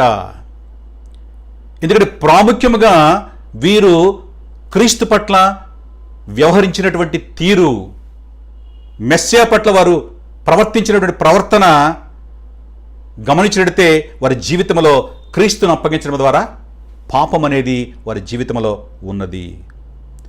మరి నీటి బాప్తిజం పొందడం ద్వారా వారు మూర్ఖులైనటువంటి యూదాతరం వారి నుంచి వారు ప్రత్యేకపరచబడతారు. యేసుక్రీస్తు యొక్క మరణం యొక్క విషయంలో అపరాధాన్ని భరిస్తున్నటువంటి వారి జీవితములలో వారు వారి నుండి వేరుపరచబడి ప్రత్యక్షంగా వారు ప్రత్యేకపరచుకుంటున్నారు. మరి వారి జీవితంలో మరి బాప్తిస్మ ద్వారా గమనించినట్టయితే వారు క్రీస్తునందు విశ్వాసం ఉండడం ద్వారా మారు మనసు పొందితే వారి యొక్క ఆత్మలకు రక్షణ కలుగుతుంది. మరి ఇక్కడ గమనించినట్టయితే ఈ బాప్తిసము వారిని యూదా జనాంగము, మూర్ఖులైనటువంటి యూదా జనాంగం నుంచి వారిని ప్రత్యేకపరుస్తుంది, వారికి క్రైస్తవ గుర్తింపును ఇస్తుంది. కనుకనే పేతురు భక్తుడు ఆ మాటలను మాట్లాడి ఉన్నాడు. క్రీస్తునందు ప్రియమైన వారలారా, వారు అపరాధ భావంతో ఉన్నారు. కనుకనే పేతురు భక్తుడు ఆ మాటలను ఉపయోగించాడు. మరి మీరు పరిశుద్ధాత్మ వరమును మీరు పొందుదురు. మరి యూదులు పశ్చాత్తాపడి విశ్వాసం వచ్చిన వెంటనే మార్పు చెందారు. బాప్తిస్మ ద్వారా మెస్సియాకు చెందిన వారుగా వారు బహిరంగంగా ఒప్పుకోవడం అనేది జరుగుతుంది. తద్వారా వారు పరిశుద్ధాత్మను పొందుకున్నటువంటి అనుభవంలో వారి జీవితాలలో ఉంది. క్రీస్తునందు ప్రియమైన వారలారా, మరి పరిశుద్ధాత్మను పొందుకునే విషయంలో కూడా బైబిల్లో 4 సామాజిక వర్గాలకు వేరువేరుగా పరిశుద్ధాత్మను పొందుకునేటువంటి పరిస్థితి మనకు కనపడుతుంది. మరి యూదులు పశ్చాత్తాపడి బాప్తిసం పొందినప్పుడు వారు పరిశుద్ధాత్మను పొందుకున్నారు. రెండవది, సమరయులు క్రీస్తును నమ్మినప్పుడు వారు బాప్తిసం పొందినప్పుడు వారు పరిశుద్ధాత్మను పొందారు. తర్వాత యోహాను శిష్యుల్లో కొంతమంది నమ్మి బాప్తిసం పొంది పౌలు వాళ్ళ మీద చేతులుంచినప్పుడు వారు పరిశుద్ధాత్మను పొందారు. మరి నాలుగవది, అన్యులు విశ్వాసం ఉంచినప్పుడు ముందు వారు పరిశుద్ధాత్మను పొందారు, తరువాత బాప్తిస్మ తీసుకున్నారు. క్రీస్తునందు ప్రియమైన వారలారా, వాక్యములో ఈ వాక్యాలను బోధించినప్పుడు జాగ్రత్తగా మనం గమనించాలి. ప్రస్తుత క్రమాన్ని మనం గమనించినట్లయితే ఎప్పుడైతే క్రీస్తునందు మనం విశ్వాసం ఉంచుతామో మన జీవితంలో పరిశుద్ధాత్మను మనం పొందుకుంటాం. తర్వాత బాప్తిసం అనేది తీసుకోవాలి. క్రీస్తునందు ప్రియమైన వారలారా, ఈ క్రమాన్ని బైబిల్ యొక్క సీక్వెన్స్లో మనం గమనించాలి. అంతేకాని ఎక్కడో పుస్తకంలో రాయబడిన మాట సందర్భాన్ని ఉద్దేశించి మనం గ్రహించకుండా ఆ మాట ఇక్కడ ఉన్నది కదా అని మనం అంటే అది సరైనటువంటి అవగాహన కాదు. దయచేసి జాగ్రత్తగా గమనించండి. వాక్యాన్ని వినేటప్పుడు కూడా జాగ్రత్త కలిగి ఉండండి. ఎందుకంటే మనం విశ్వాస జీవితంలో ముందుకు కొనసాగుతున్నాం. విశ్వాస యాత్రలో మనము వెళుతున్నాం. మన జీవితంలో విశ్వాసముకు అది దేవుని యొక్క మాట ద్వారా మన జీవితంలో ఉంటుంది. వినుట వలన విశ్వాసము కలుగును, వినుట క్రీస్తుని గురించినటువంటి మాట వలన కలుగును. కనుక బోధించే విషయంలో, వినే విషయంలో మీరు కూడా జాగ్రత్త కలిగి ఉండాలి. ముందు జీవితం మీరు కూడా బోధిస్తారు కనుక జాగ్రత్త కలిగి ఉండండి. వినే విషయంలో కూడా జాగ్రత్త కలిగి ఉండి సందర్భానుసారముగా బోధించబడుతుందా లేదా. వాక్యం అనేది పరిశుద్ధాత్ముడు ఏ ఉద్దేశంతో గ్రంథకర్త చేత రాయించాడో ఆ ఉద్దేశం అనేది తెలియపరచబడుతుందా లేదా అది మనం గ్రహించాలి. ఎప్పుడైతే ఆ విధంగా గ్రహించే అనుభవంలో మనం ఎదుగుతామో బలమైనటువంటి క్రైస్తవ విశ్వాసగా నీ జీవితం ఉంటుంది. మరి నీ జీవితంలో బలమైన విశ్వాసమును నీవు కలిగి ఉంటావు. మరి ఎంచుకున్నటువంటి వాక్య భాగాన్ని మనం గమనించినట్లయితే 11వ అధ్యాయము, హెబ్రీ పత్రిక 11వ అధ్యాయము మొదటి 7 వచనాలను మనం చూసినట్లయితే మొట్టమొదటి వచనంలో విశ్వాసం యొక్క వివరణ మనకు కనపడుతున్నది. The nature of faith, the definition of faith. విశ్వాసం యొక్క వివరణ అనేది మనకు కనపడుతున్నది. మరి వాక్య భాగంలో మనం గమనించినట్లయితే విశ్వాసం అన్నది నిరీక్షింపబడి వాటి యొక్క నిజస్వరూపమును, అదృశ్యమైనవి ఉన్నవెనుటకు రుజువునై ఉన్నది. విశ్వాసం అనగా మనం దేని నిమిత్తమైతే నిరీక్షిస్తున్నామో దాని యొక్క నిజస్వరూపమని గ్రంథకర్త ఇక్కడ తెలియజేస్తున్నాడు. అదృశ్యమైనవి, మనకు కనపడనివి ఉన్నవనుడకు రుజువై ఉన్నది. అనగా మనకు కనపడనివి విశ్వాసమును బట్టి ఉన్నవని మనము నమ్ముతూ ఉన్నాం. క్రీస్తు ప్రభువును మనం ఎవరూ చూడలేదు. కేవలం మనము దేవుని యొక్క వాక్యం ద్వారా మనం నమ్మి విశ్వసిస్తున్నాం.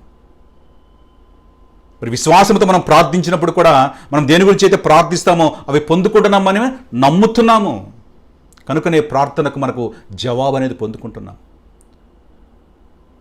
నీవు విశ్వాసముగా దీని ఏదైతే నిరీక్షిస్తున్నావో దాన్ని నువ్వు పొందుకుంటావనేటువంటి ఉద్దేశంతో నీవు ప్రార్థనలో ఏకీపిస్తున్నావు. వాటిని చూడలేదు, నువ్వు పొందబోతున్న ఫలాన్ని నువ్వు చూడలేదు, కానీ దాని పట్ల నీవు నిరీక్షణ కలిగి ఉన్నావు. నువ్వు పొందుకుంటావనేటువంటి నమ్మకం నీవు కలిగి ఉన్నావు. కనుక నీకు కనపడనివి విశ్వాసం ద్వారా అవి ఉన్నావని నమ్ముతున్నావు. కనుకనే నీవు విశ్వాసిగా ముందుకు కొనసాగలుగుతున్నావు, విశ్వాసిగా నీవు పొందుకుంటున్నావు. Faith accepts God's word. దేవుని యొక్క మాటను మనము విశ్వాసం ద్వారా నమ్ముతున్నాం. మన జీవితంలో విశ్వాసం బలముగా ముందుకు వెళ్ళాలంటే దేవుని యొక్క మాట మనం నమ్ముతున్నాం. కనుక వినుట వలన విశ్వాసము కలుగును. ఆ వినటం అనేది క్రీస్తుని గురించినటువంటి మాట వలన కలుగుతుంది. కనుక విశ్వాస జీవితంలో మనం ఎదగాలంటే దేవుని మాటను విని గ్రహించేటువంటి అనుభవం మనం ముందుకు వెళ్ళాలి. ఎందుకంటే ఆ విశ్వాసమే మన జీవిత యాత్రను ముందుకు కొనసాగిస్తూ ఉన్నది. 2వ వచనాన్ని మనం గమనిస్తే విశ్వాస సాక్ష్యం గురించి అక్కడ గ్రంథకర్త ప్రస్తావిస్తున్నాడు. The testimony of faith. ఈ వచనంలో మనం గమనిస్తే దానిని బట్టి పెద్దలు సాక్ష్యము పొందిరి. దేనిని బట్టి? విశ్వాసమును బట్టి పెద్దలు సాక్ష్యము పొందితిరి.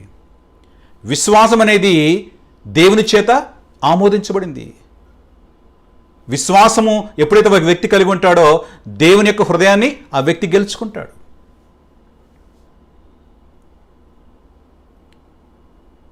క్రీస్తునందు ప్రియమైన వారలారా, ఇక్కడ గమనించితే పెద్దలు సాక్ష్యము పొందిరి. పెద్దలు పితరులు విశ్వాసమూలముగా నీతిమంతులుగా వారు తీర్చబడ్డారు. ఆది కాండము నుంచి చివరి ప్రకటన గ్రంథం వరకు మనం గమనించినట్టయితే నీతిమంతులు విశ్వాసం ద్వారానే వారు నీతిమంతమైన జీవితాన్ని జీవించారు, క్రియల ద్వారా కాదు. చాలామంది అనుకుంటాడు క్రియల ద్వారా నేను నీతిమంతుడిగా మారగలనని. కొంతమంది విశ్వాసము మరియు క్రియలు కలిపితే నీతిమంతమైన జీవితం వస్తుందని. దేవుడికి ఆమోదయోగ్యమైనది విశ్వాసము మాత్రమే. విశ్వాసము ద్వారానే నీవు నీతిమంతుడిగా గుర్తింపబడతావు దేవుని దృష్టిలో. కనుక విశ్వాసం యొక్క ప్రాముఖ్యతను గ్రహించాలి. విశ్వాసం ద్వారానే నీ జీవితంలో రక్షణ అనేది వస్తుంది. ఒక వ్యక్తి ఎప్పుడైతే విశ్వాసాన్ని, బలమైన విశ్వాసాన్ని కలిగి ఉంటాడో తప్పక ఆ వ్యక్తి విశ్వాస సంబంధ క్రియలు ఆయన చేస్తాడు. అంతేకాని క్రియల ద్వారా నీతిమంతుడిగా ఎవరు కూడా తీర్చబడరు. గమనించండి, ఈ 11వ అధ్యాయంలో ఉన్నటువంటి ప్రతి ఒక్క వ్యక్తి యొక్క జీవితాన్ని మీరు గమనించండి. వారి జీవితంలో కేవలము వారు విశ్వాసము ద్వారానే నీతిమంతులుగా ఉన్నారు. విశ్వాసము ద్వారానే విశ్వాస వీరులుగా ఈ యొక్క అధ్యాయంలో వారి పేర్లను దేవుడు ప్రస్తావించాడు. పరిశుద్ధాత్ముడు గ్రంథకర్త చేత వ్రాయించాడు. ఎందుకంటే యూదుల జీవితంలో, యూదా క్రైస్తవుల జీవితంలో వారి యొక్క విశ్వాసమును బలపరచడానికి వారు ఇంకొకరు కూడా క్రియలు చేస్తూ ఉన్నారు. కొంతమంది వెనుతిరుగుతూ ఉన్నారు. కనుక వారిని విశ్వాస వీరుల జాబితా వారికి చూపించి వారికి విశ్వాస జీవితమును బలపరుస్తున్నాడు. మరి మన జీవితంలో కూడా ఇది చాలా ప్రాముఖ్యమైనది. ఈ అధ్యాయంలో ప్రస్తావించబడినటువంటి ప్రతి ఒక్క దేవుని సేవకుని యొక్క జీవితం ద్వారా మనము నేర్చుకోవాలి. మన జీవితము కూడా విశ్వాసం ద్వారా అభివృద్ధిలోనికి వచ్చి స్థిరపరచబడి బలపరచబడి దేవుడు మనల్ని గురించి సాక్ష్యం చెప్పే రీతిలో మన జీవితాలు ఉండాలి. ఇక్కడ పెద్దలు మనం గమనించితే ఇక్కడ గ్రంథకర్త 2 విభాగాలు చెప్తూ ఉన్నాడు. జలప్రళయానికి ముందు ఉన్నవారిని ఉద్దేశించి పెద్దలుగా ఉద్దేశించాడు. జలప్రళయం తర్వాత ఉన్న వారందరూ కూడా పితరులుగా బైబిల్ గ్రంథాల్లో పిలువబడి ఉన్నారు. మరి వారి గురించి దేవుడు సాక్ష్యం చెప్పాడు.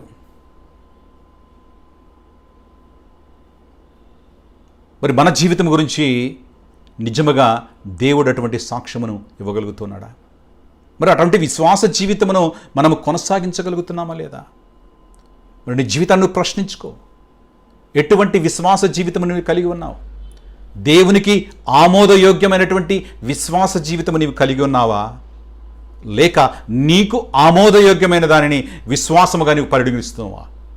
అది జాగ్రత్త కలిగి వినాలి. దావీదు భక్తుడు నా హృదయానుసారుడు అన్నాడు దేవుడు. ఎంత గొప్ప సాక్ష్యం అది.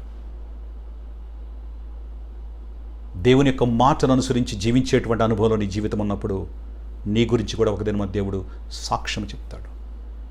బడా నమ్మకమైన దాసుడా అని దేవుడు నిన్ను అంటాడు. ఎందుకంటే వాక్యానుసారం నీవు జీవిస్తున్నావు కనుక, విశ్వాసంతో దేవుని యొక్క మాటను అంగీకరిస్తున్నావు కనుక.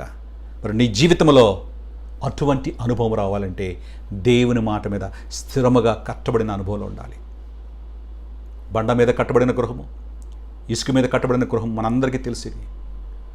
బండ మీద కట్టబడినటువంటి గృహము వానలు వచ్చాయి, వరదలు వచ్చాయి, గాలి వీచింది, అయినా కూడా అది బండ మీద కట్టిన గృహం పడిపోలేదు.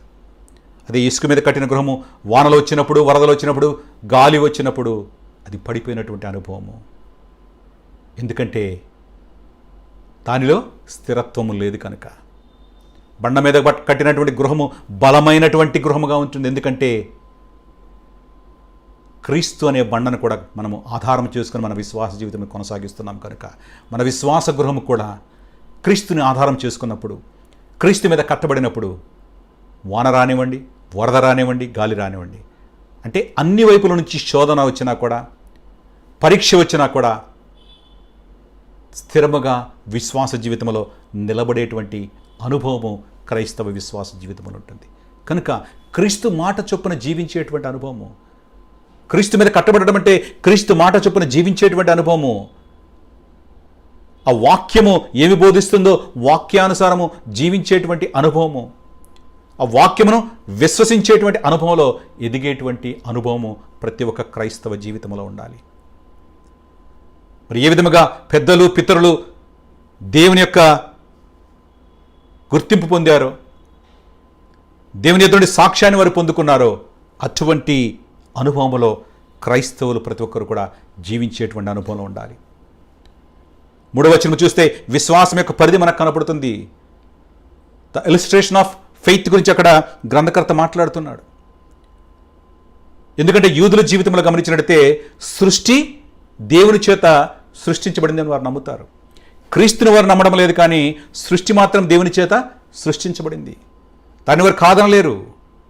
ఏ ఇశ్రాయేలుడు కూడా కాదనలేడు, యూదుడు కూడా కాదనలేడు. ఈ వచనంలో గమనిస్తే ప్రపంచంలో దేవుని వాక్యం వలన నిర్మాణమైనవనియు అందును బట్టి దృశ్యమైనది కనపడేడు పదార్థములచే నిర్మింపబడలేదనియు విశ్వాసము చేత గ్రహించుకొనుచున్నాము. ప్రపంచములో దేవుని యొక్క మాట వలన దేవుడు కలుగునుగా కంటే అవి ఏర్పడ్డాయి. శూన్యములో నుంచి దేవుడు సృష్టించి ఉన్నాడు. ఇవి కనపడేటువంటి పదార్థముల ద్వారా సృష్టి అనేది సృష్టింపబడలేదు. అది మన విశ్వాసం చేత మనము గ్రహిస్తున్నాం. ఏ విధముగా? దేవుని యొక్క వాక్యం మనకు బోధిస్తుంది కనుక. ఏదుడు కూడా దాన్ని కాదనలేడు. దేవుడే తన మాట చేత సృష్టిని సృష్టించాడని. కనుకనే వారికి ఎత్తి చూపిస్తున్నాడు దేవుని యొక్క వాక్యమును. ప్రపంచములు దేవుని యొక్క వాక్యం వలన నిర్మించబడ్డాయి. మరి దానిని నమ్మినటువంటి యూదులు క్రీస్తు యొక్క బలి అర్పణ వారు నమ్మలేకపోతున్నారు. దేవుని యొక్క వాక్యం క్రీస్తు గురించి ఏమి బోధించిందో, క్రీస్తుని గురించి ప్రణాళిక ఏ విధముగా దేవుడు కలిగి ఉన్నాడో ప్రతి ఒక్క మాట పరిశుద్ధ గ్రంథములో వ్రాయబడి ఉన్నది. ఆది కాండములోనే క్రీస్తు గురించి ప్రవచనము కనపడుతుంది. క్రీస్తునందు ప్రియమైన వారలారా, సృష్టి శూన్యములో దేవుడు సృష్టించాడు. సమస్తమును ఆయన సృష్టించాడు. మంచితో మానవుడిని చేశాడు. ఆదామును గాఢనిద్రలను పంపించి ప్రక్కటెముతో అవ్వను తయారు చేశాడు. ఆదాము ప్రతిదానికి కూడా పేర్లు పెట్టి ఉన్నాడు. కానీ సాతానుడు వారు దేవునితో సహవాసము కలిగి జీవించడాన్ని ఒక చిన్న అనుమానము రేకెత్తించి వారి యొక్క విశ్వాస జీవితమును పాడు చేసి ఉన్నాడు. ఒక చిన్న మాట, దేవునితో వారు సహవాసం కలిగి ఉన్నారు, దేవునితో నడుస్తున్నారు, దేవుని మీద పరిపూర్ణమైన విశ్వాసం వారికి ఉంది, దేవుని ప్రత్యక్షముగా చూచినటువంటి అనుభవము ఆదాము అవ్వలకు ఉంది. మరి సాతానుడు ఒకే ఒక్క చిన్న మాట, ఇది నిజమా, ఇది నిజమా అని ఒక సందేహాన్ని అవ్వ హృదయంలో మనసులో రేకెత్తించాడు.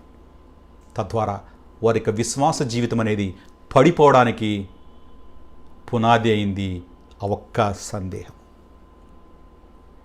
దేవుడు మీకు అన్నీ ఇవ్వలేదు, ఆయన ఇంకేదో దాచిపెట్టాడనేటువంటి సందేహాన్ని రేకెత్తించింది. అవ్వ తినింది తినకూడని పండును, ఏదేనైతే దేవుడు తినవద్దని చెప్పాడో దేవుని ఆజ్ఞను మీరింది. ఆజ్ఞాతిక్రమము పాపం. పాపం వారి జీవితంలో సంక్రమించడానికి పాలిభాగస్తురాలైంది. తను తినడమే కాకుండా ఆదాము కూడా తినడానికి పురిగొల్పింది. తద్వారా వారు దేవుని యొక్క ఉగ్రతకు లోనై ఉన్నారు, ఏదే నుండి వెళ్ళగొట్టబడ్డారు. కానీ దేవుని యొక్క కృప రక్షణ విషయమైనటువంటి వాగ్దానమును వారి పట్ల ఉంచింది. స్త్రీ సంతానము ద్వారా సాతానును క్రీస్తు ప్రభువు జయించాడు. కన్యక గర్భమున క్రీస్తు ప్రభువు జన్మించాడు. సర్వ మానవాళి యొక్క పాపరహితమైన శిలువ యాగము ద్వారా తన అమూల్యమైన రక్తమును చిందించడం ద్వారా పాపమును వారి జీవితం నుంచి తొలగించాడు, వారిని పరిరక్షించాడు. క్రీస్తునందు ప్రియమైన వారలారా, మరి దేవుని యొక్క కృప వారి జీవితంలో తిరిగి విశ్వాస జీవితమును కొనసాగించడానికి ఉపయోగపడింది. వారు నిరీక్షణ కలిగి ఉన్నారు, రక్షణ విషయంలో నిరీక్షణ కలిగి ఉన్నారు. కనుక విశ్వాసము ద్వారా ప్రపంచములు నిర్మించబడ్డాయని గ్రంథకర్త వారికి యూదులకు ఎత్తి చూపిస్తున్నాడు. 4వ వచనాన్ని మనం గమనించినట్లయితే హేబేలు యొక్క శ్రేష్టమైనటువంటి అర్పణ ఇక్కడ మనకు కనబడుతున్నది. Worshipping in faith. హేబేలు తను అర్పించినటువంటి అర్పణ విధానము గురించి మనకు ఈ యొక్క వాక్య భాగం తెలియజేస్తుంది. శ్రేష్టమైనటువంటి అర్పణను హేబేలు అర్పించాడు. ఈ వచనం మనం గమనిస్తే విశ్వాసమును బట్టి హేబేలు కయీను కంటే శ్రేష్టమైన బలి దేవునికి అర్పించెను. దేవుడు అతని అర్పణలను గూర్చి సాక్ష్యం ఇచ్చినప్పుడు అతడు ఆ విశ్వాసమును బట్టి నీతిమంతుడిని సాక్ష్యము పొందెను. అతడు మృతి నొందియు ఆ విశ్వాసం ద్వారా మాట్లాడుచున్నాడు. విశ్వాసమును బట్టి హేబేలు తన అన్న అయినటువంటి కయీను కంటే శ్రేష్టమైన బలిని దేవునికి అర్పించాడు. దేవుడు అతని అర్పణల గురించి సాక్ష్యం ఇచ్చినప్పుడు అతడు ఆ విశ్వాసమును బట్టి నీతిమంతుడిగా సాక్ష్యాన్ని పొందాడు. అతడు మృతి పొందిన తర్వాత కూడా ఆ విశ్వాసం ద్వారానే మాట్లాడుతున్నాడు. ఒక విశ్వాసం శ్రేష్టమైనటువంటి బలి అర్పించాడు ఆయన. ఎందుకంటే దేవుడు నమ్మాడు, దేవుని నమ్మాడు కనుకనే శ్రేష్టమైనటువంటి బలిని అక్కడ అర్పించాడు. తద్వారా ఆయన నీతిమంతుడిగా ఎంచబడ్డాడు. అది కేవలము విశ్వాసము ద్వారానేది సాధ్యమైనది. తను మృతి చెందిన తరువాత మరి వాక్య భాగాన్ని మనము గమనించినట్లయితే అవ్వ గర్భవతి అయినప్పుడు కయీను కంది. యెహోవా దయ వలన నేను ఒక మనిషిని సంపాదించుకున్నాననేటువంటి మాట అక్కడ మనకు కనపడుతున్నది. తరువాత హేబేలుకు ఆమె జన్మనిచ్చింది. మరి హేబేలు ఏం చేసేవాడు? గొర్రెల కాపరి ఉన్నాడు. మరి కయీను భూమిని సేద్యపరిచేవారు. మరి కొంతకాలమైన తర్వాత వీరిద్దరు కూడా అర్పణను తీసుకుని వెళ్ళారు. కయీను పొలము పంటలో కొంత యెహోవాకు అర్పణగా తెచ్చాడు ఆయన. మరి హేబేలు తన మందలో తొలుచూలు పుట్టిన వాటిలో క్రొవ్విన వాటిని కొన్ని తెచ్చినట్లుగా మనము చూస్తున్నాం. మరి హేబేలు అర్పించినటువంటి ఆ అర్పణ దేవుడు అంగీకరించాడు. మరి ఇది కయీను జీవితంలో ఒక జలసీని, పగను రేకెత్తించింది. దాని పర్యవసానమే తమ్ముడిని అన్న చంపినటువంటి పరిస్థితి మనకు 4వ అధ్యాయంలో కనపడుతుంది. దేవుడు అడుగుతున్నాడు, హేబేలు ఎక్కడున్నాడు అన్నప్పుడు కయీను మాట్లాడుతున్నాడు, అబద్ధం మాట్లాడుతున్నాడు. నేను ఎరుగను, నా తమ్మునికి నేను కావలి వాడినా. సమస్తము కూడా దేవునికి తెలుసు. ప్రతి ఒక్కరూ వారి వారి జీవితాల్లో చేస్తున్నటువంటి పరిస్థితి, ఏది చేసినా కూడా దేవుడికి తెలుసు. వారు దేవుని సన్నిధానంలో ఇస్తున్నటువంటి ప్రతి ఒక్క సమయం కూడా విశ్వాసంతో ఇస్తున్నారా, విశ్వాసం లేకుండా ఇస్తున్నారా? పూర్ణ హృదయంతో దేవుని సన్నిధానంలో ఉంటున్నారా, లేక అసంపూర్ణముగా దేవుని సన్నిధానంలో అయిష్టముగా కూర్చుంటున్నారా? ప్రతిదీ కూడా, ప్రతి తలంపు, మనం చేసేటువంటి ప్రతి క్రియ కూడా సమస్తము దేవునికి తెలుసు. కనుకనే హేబేలు ఎక్కడా అని దేవుడు అడుగుతూ ఉన్నాడు. కయీను అబద్ధమాడాడు, నిన్న తమ్మునికి కావలివాడనా అంటున్నాడు. దేవుడు అడుగుతూ ఉన్నాడు, నీవు చేసినటువంటి పని ఏమిటి? నీవేం చేసావయ్యా కయీను? నీ తమ్ముని యొక్క రక్తము యొక్క స్వరము నేలలో నుండి నాకు మొరపెడుతూ ఉన్నది. మరణించిన తర్వాత కూడా హేబేలు రక్తము దేవునికి మొరపెడుతూ ఉన్నది. కనుకనే దేవుడు హేబేలు గురించి సాక్ష్యం ఇస్తూ ఉన్నాడు. ఆయన కయీను జీవితము శాపగ్రస్తమైంది. క్రీస్తునందు ప్రియమైన వారలారా, ఇక్కడ గమనించినట్టయితే విశ్వాసము ద్వారా హేబేలు అర్పించినటువంటి బలి. మరి ఆనాడు ఆదామవ్వలు పాపం చేసినప్పుడు అంజూరపు ఆకులు వారి దిగంబరత్వాన్ని కప్పుకున్నప్పుడు దేవుడు పశువును వధించి వారికి చర్మపు చొక్కాలను తొడిగించి ఆయన పంపించాడు. వారు చేసిన పాపమునకు బలి అర్పణ అనేది దేవుడు చేసి ఉన్నాడు. కనుక హేబేలుకు తెలుసు. హేబేలు కయీను వారి జీవితాలలో వారికి ఒకే పరిస్థితిని దేవుడు ఇచ్చి ఉన్నాడు. తల్లిదండ్రులు వారికి దేవుని గురించి బోధించి ఉండవచ్చు, వారు ఏ విధముగా ఈ లోకములో వచ్చినది వారు బోధించి ఉండవచ్చు, ఏదైనా తోటలో దేవుని యొక్క సన్నిధానంలో వారు గడిపినటువంటి సమయం గురించి వారికి చెప్పి ఉండవచ్చు, ఏ విధముగా వారి జీవితంలో పాపము వచ్చిందో చెప్పి ఉండవచ్చు, మరి ఏ విధముగా వారు ఏదైనా తోటలోంచి బయటకు వెళ్ళగొట్టబడ్డారో చెప్పి ఉండవచ్చు, మరి ఏ విధముగా దేవుడు వారికి చర్మపు చొక్కాలను ఇచ్చి ఉన్నాడో చెప్పి ఉండవచ్చు. అంటే వారిద్దరికి కూడా సరైనటువంటి పరిస్థితి దేవుడు కల్పించాడు. కానీ హేబేలు దేవుని యొక్క హృదయానికి అంగీకారం ఏదో తెలుసుకున్నాడు కనుక విశ్వాసమును బట్టి ఆయన శ్రేష్టమైన బలిని దేవునికి తీసుకుని వచ్చి ఉన్నాడు. కనుకనే ఆయన విశ్వాసమును బట్టి నీతిమంతుడిగా సాక్ష్యము పొంది ఉన్నాడు. దేవుని దృష్టికి అంగీకారుడుగా హేబేలు జీవితం ఉన్నది. ఎందుకంటే దేవుని యొక్క హృదయం అనుసరించి ఆయన బలిని అర్పించి ఉన్నాడు కనుక. మరి దేవుని యొక్క ఉద్దేశము హేబేలుకు తెలుసు. దేవుని యొక్క ఉద్దేశం ఎరిగాడు కనుకనే దేవుని యొక్క ఉద్దేశం ఎరిగి హేబేలు బలిని అర్పించాడు.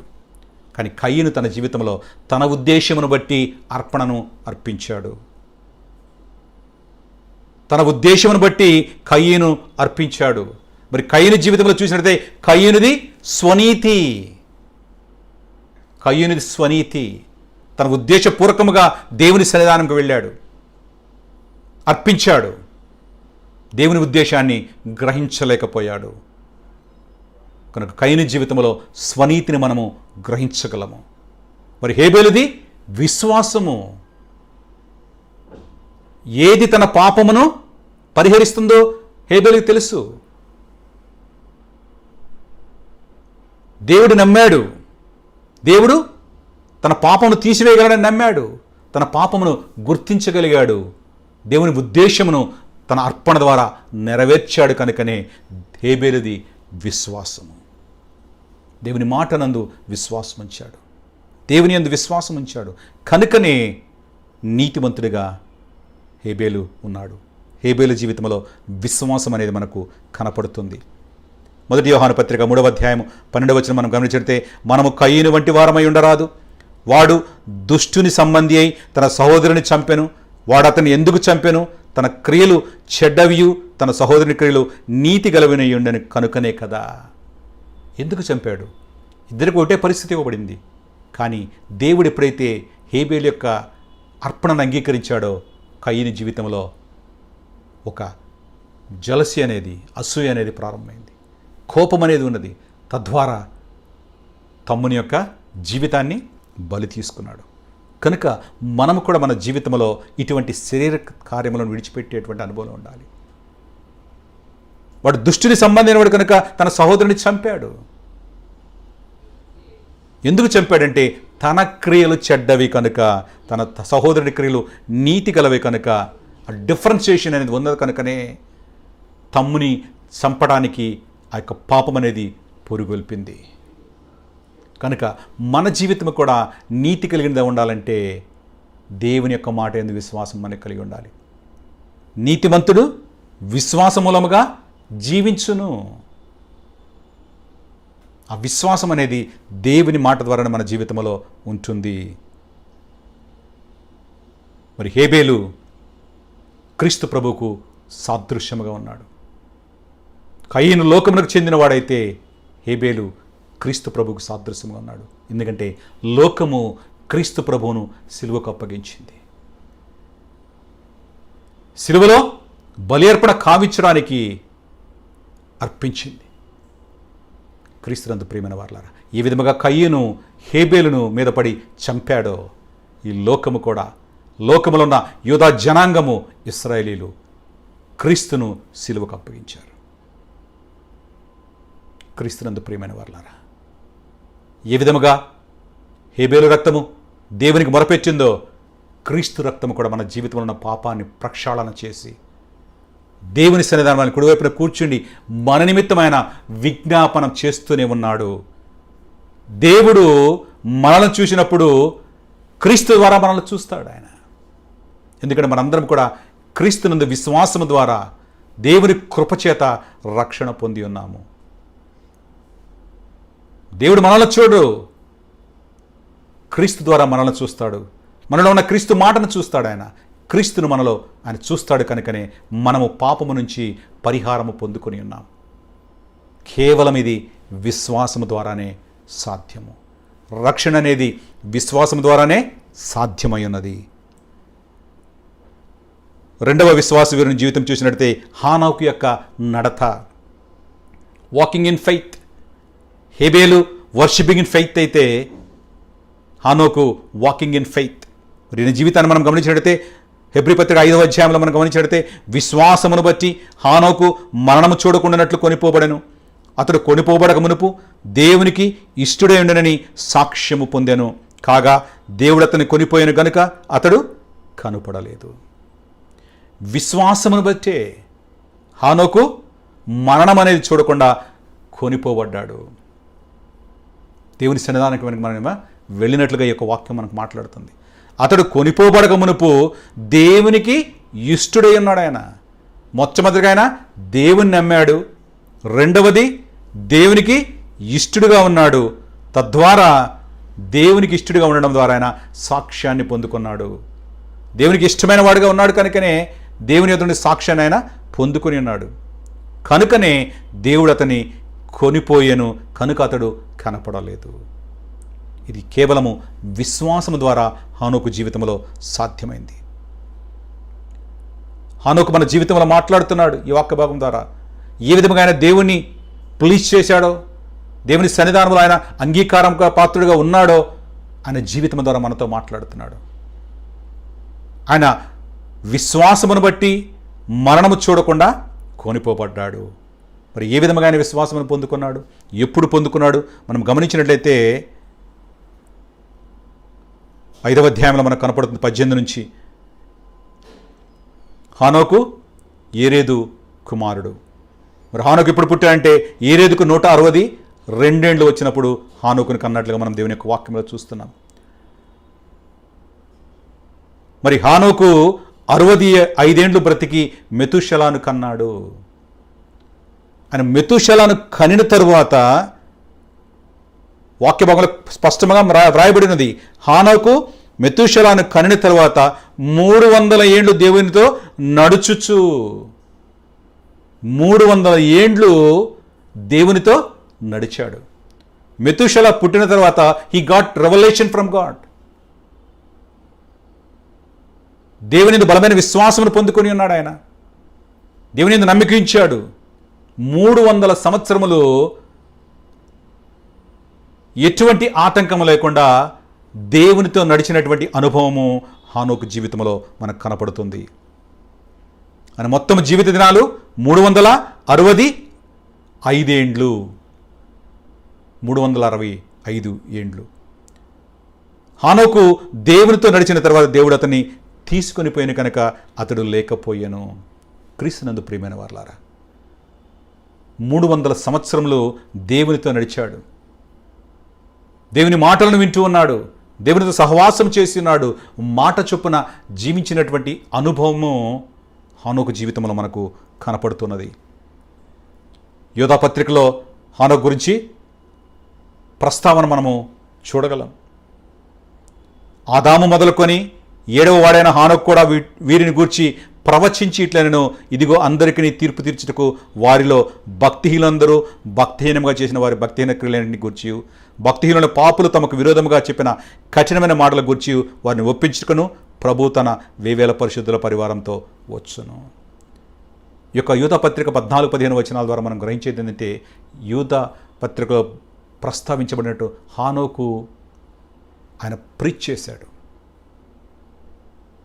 దేవుని యొక్క రాబో ఉగ్రతను గురించి కూడా ఆయన తెలియపరిచాడు.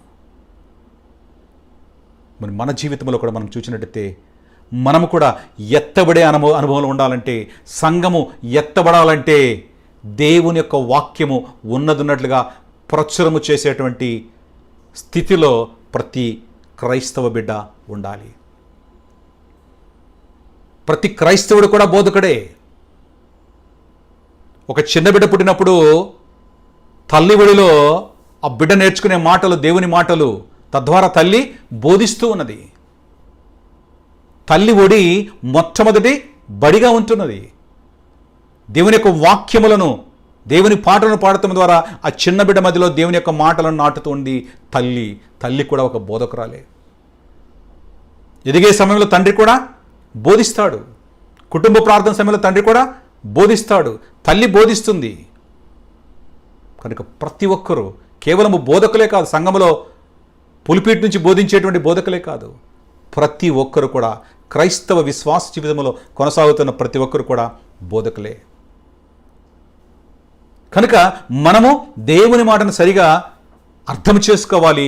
రెండవది, అర్థం చేసుకున్న దేవుని మాటను ఇతరులతో పంచుకునేటువంటి అనుభవంలో మనము ఎదగాలి.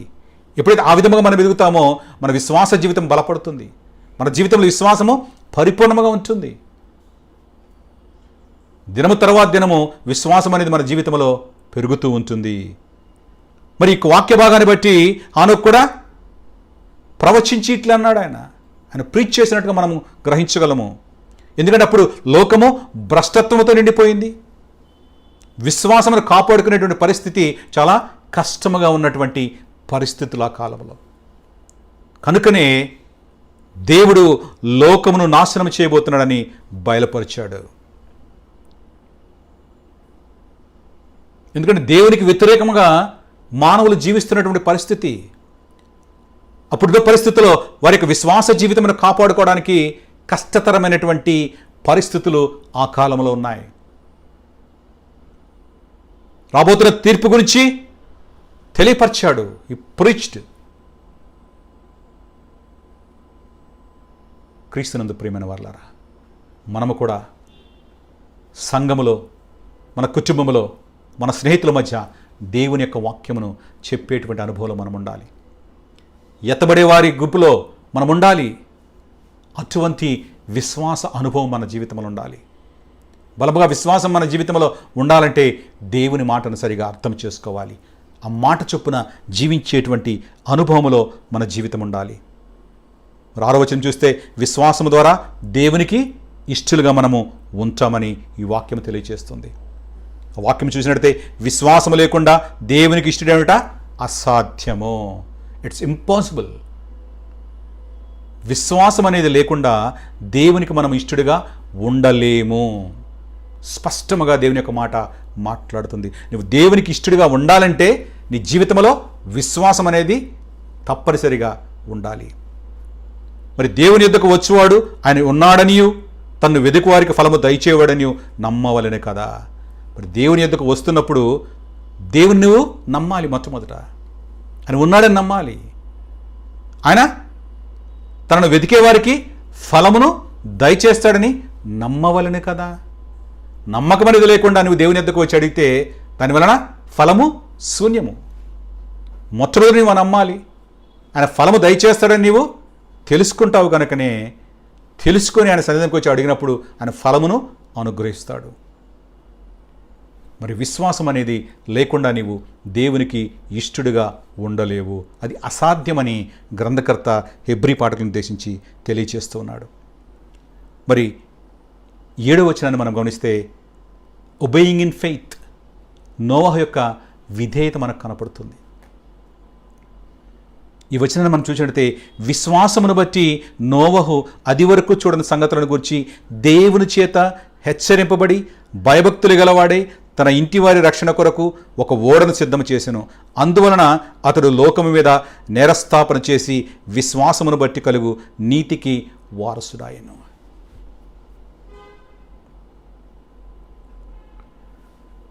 నోవహు గురించి మనందరూ కూడా తెలిసినటువంటి స్థితి. ఆయన జీవితం గురించి మనకు తెలుసు. జలప్రళయం గురించి మనకు తెలుసు. నోవహు యొక్క ఓడ నిర్మించిన విధానం మనకు తెలుసు. విశ్వాసమును బట్టి ఇక్కడ కూడా నోవహు విశ్వాసాన్ని బట్టే దేవుని దృష్టిలో ఆయన పాత్రుడిగా ఉన్నాడు, నీతిమంతుడిగా ఉన్నాడు. ఆయన అది వరకు చూడని సంగతులను గురించి, అంతవరకు కూడా ఎప్పుడు చూడని సంగతులు దేవుని చేత చెప్పబడినప్పటికీ కూడా ఆయన విశ్వసించాడు, ఆయన మాటలను విశ్వసించాడు. అది వరకు చూడని సంగతుల నుంచి దేవుని చేత హెచ్చరింపబడి భయభక్తులు గలవాడై దేవుడు చెప్పినప్పుడు నమ్మాడు కనుకనే భయభక్తులు కలవాడే. అంటే విధేయత కలిగిన వాడుగా ఉన్నాడు. ఆయన విధేయత కలిగిన వాడుగా ఉన్నాడు. దేవుని మాట పట్ల విధేయత చూపించాడు కనుకనే కార్యాచరణ ప్రారంభించాడు. తన ఇంటివారి రక్షణ కొరకు ఒక ఓడను సిద్ధము చేసెను. అందువలన అతడు లోకం మీద నేరస్థాపన చేసి విశ్వాసమును బట్టి కలుగు నీతికి వారసుడయ్యాడు. లోకము మీద నేరస్థాపన ఆయన ఓడ నిర్మిస్తున్నంత కాలంలో కూడా రాబోతున్నటువంటి జలప్రళయం గురించి ఆయన తెలియపరిచాడు. కానీ లోకములో ఉన్న ప్రజలు ఎవరు కూడా వినలేదు. ఇక్కడ నేరస్థాపన అనే మాటను మనం గమనించినట్లయితే రేపు దేవుని యొక్క సన్నిధానములో తీర్పు సమయంలో ధవళ సింహాసనం ముందు మనము నిలబడినప్పుడు దేవుడు మనల్ని అడుగుతాడు. నేర ఆరోపణ అనేది చేయబడుతుంది. చేయబడినటువంటి నేరారోపణ అనేది ప్రూవ్ చేయబడుతుంది. నోవహు జీవితంలో ఆయన నేరస్థాపన చేశాడు, దేవుని మాటకు లోబడ్డాడు. అందరికీ రాబోతున్న జలప్రళయం గురించి ఆయన తెలియచేశాడు తన క్రియ ద్వారా. ఎవరు కూడా ఆ జలప్రళయం నాశనం పొందిన వారు తీర్పులో రేపు మాకు చెప్పబడలేదని అనడానికి వీలు లేదు. ఎందుకంటే నేరారోపణ చేయబడినప్పుడు ఆ నేరస్థాపన అనేది చేయబడుతుంది. తద్వారా తీర్పు అనేది ఇవ్వబడుతుంది. కనుకనే ఆయన దేవుని మాటకు లోబడ్డాడు, విధేయత చూపించాడు, ఓడను సిద్ధపరిచాడు, లోకం మీద ఆయన నేరస్థాపన చేశాడు. విశ్వాసమును బట్టి కలుగు నీతికి వారసుడయ్యాడు. దేవుని మాటను నమ్మాడు, దేవుని మాటను విశ్వసించాడు.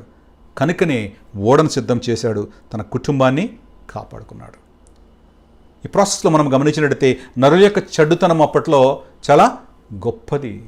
అంటే హారిబుల్గా ఉంది సిట్యుయేషను. వారి యొక్క హృదయ తలపులన్నీ కూడా ఎప్పుడు చెడ్డవిగా ఉంటాయని దేవుడు గ్రహించాడు. అసలు భూమి మీద నరులను చేసినందుకు దేవుడు సంతాపమునందినట్లుగా మనం దేవుని యొక్క వాక్యములో మనం గమనించగలము. 6వ అధ్యాయంలో మనము ఆదికాండం 6వ అధ్యాయంలో మనం దీన్ని గమనించవచ్చు. వారందరినీ కూడా నాశనం చేయాలని దేవుడు అనుకున్నాడు. మరి దేవుడు తన దృష్టిలో నోవహు కృప పొందినవాడుగా కనపడుతున్నాడు. నోవహు నీతిపరుడు. తన తరాలలో అప్పుడున్నటువంటి జనాంగములో ఆ తరములలో నిందారహితుడిగా నోవహు ఉన్నట్లుగా మనము దేవుని యొక్క వాక్యములో గమనించగలము. మరి ఇంకొక అంశాన్ని చూసినట్లయితే నోవహు దేవునితో కూడా నడిచినవాడు. హానోకు ఏ విధముగా దేవునితో నడిచాడో నోవహు కూడా దేవునితో నడిచి ఉన్నాడు. ఆయనకు 3 సంతానము, షేము, హాము, యాపేతు. మరి భూలోకము దేవుని యొక్క సన్నిధిని చెడిపోయింది. అది భూలోకము చెడిపోయి ఉన్నప్పుడు ఆయన నోవహుతో మాట్లాడుతున్నాడు. జలప్రళయం ద్వారా నాశనం చేస్తున్నానని చెప్పాడు ఆయన. ఏ విధముగా ఓడను చేయాలో దానన్నిటికి కూడా ఆయన కొలతలు ఇచ్చి ఉన్నాడు. వేటితో చేయాలో కూడా స్పష్టముగా తెలియచేసి ఉన్నాడు. ఆయన ఒక 40 పగళ్ళు 40 రాత్రులు ప్రజంట వర్షం ఆయన కుమ్మరిస్తానన్నాడు. తద్వారా భూలోకంలో ఉన్న ప్రతి ఒక్కరు కూడా నాశనం కావించబడాలి. ఎవరైతే ఓడలకు వస్తారో వారు రక్షణ పొందుతారు. క్రీస్తునందు ప్రియమైన వారలా, పశువులు పక్షులు ప్రతి ఒక్క జీవరాశి కూడా జంటగా ఓడలోనికి తీసుకుని వెళ్ళాడు. తన కుటుంబ సభ్యులు ఓడలోనికి వెళ్ళారు. 40 పగుళ్ళు 40 రాత్రులు, 40 దినములు 40 రాత్రులు ప్రచండమైనటువంటి వర్షము, ఆకాశపు తూములు విప్పబడినటువంటి పరిస్థితి. ఆ వర్షము ద్వారా సర్వము కూడా నాశనమైనటువంటి పరిస్థితి మనము గ్రహించగలము. ఇక్కడ జాగ్రత్తగా గమనించినట్లయితే నోవహు విశ్వాసాన్ని బట్టి తన కుటుంబాన్ని రక్షించుకున్నాడు.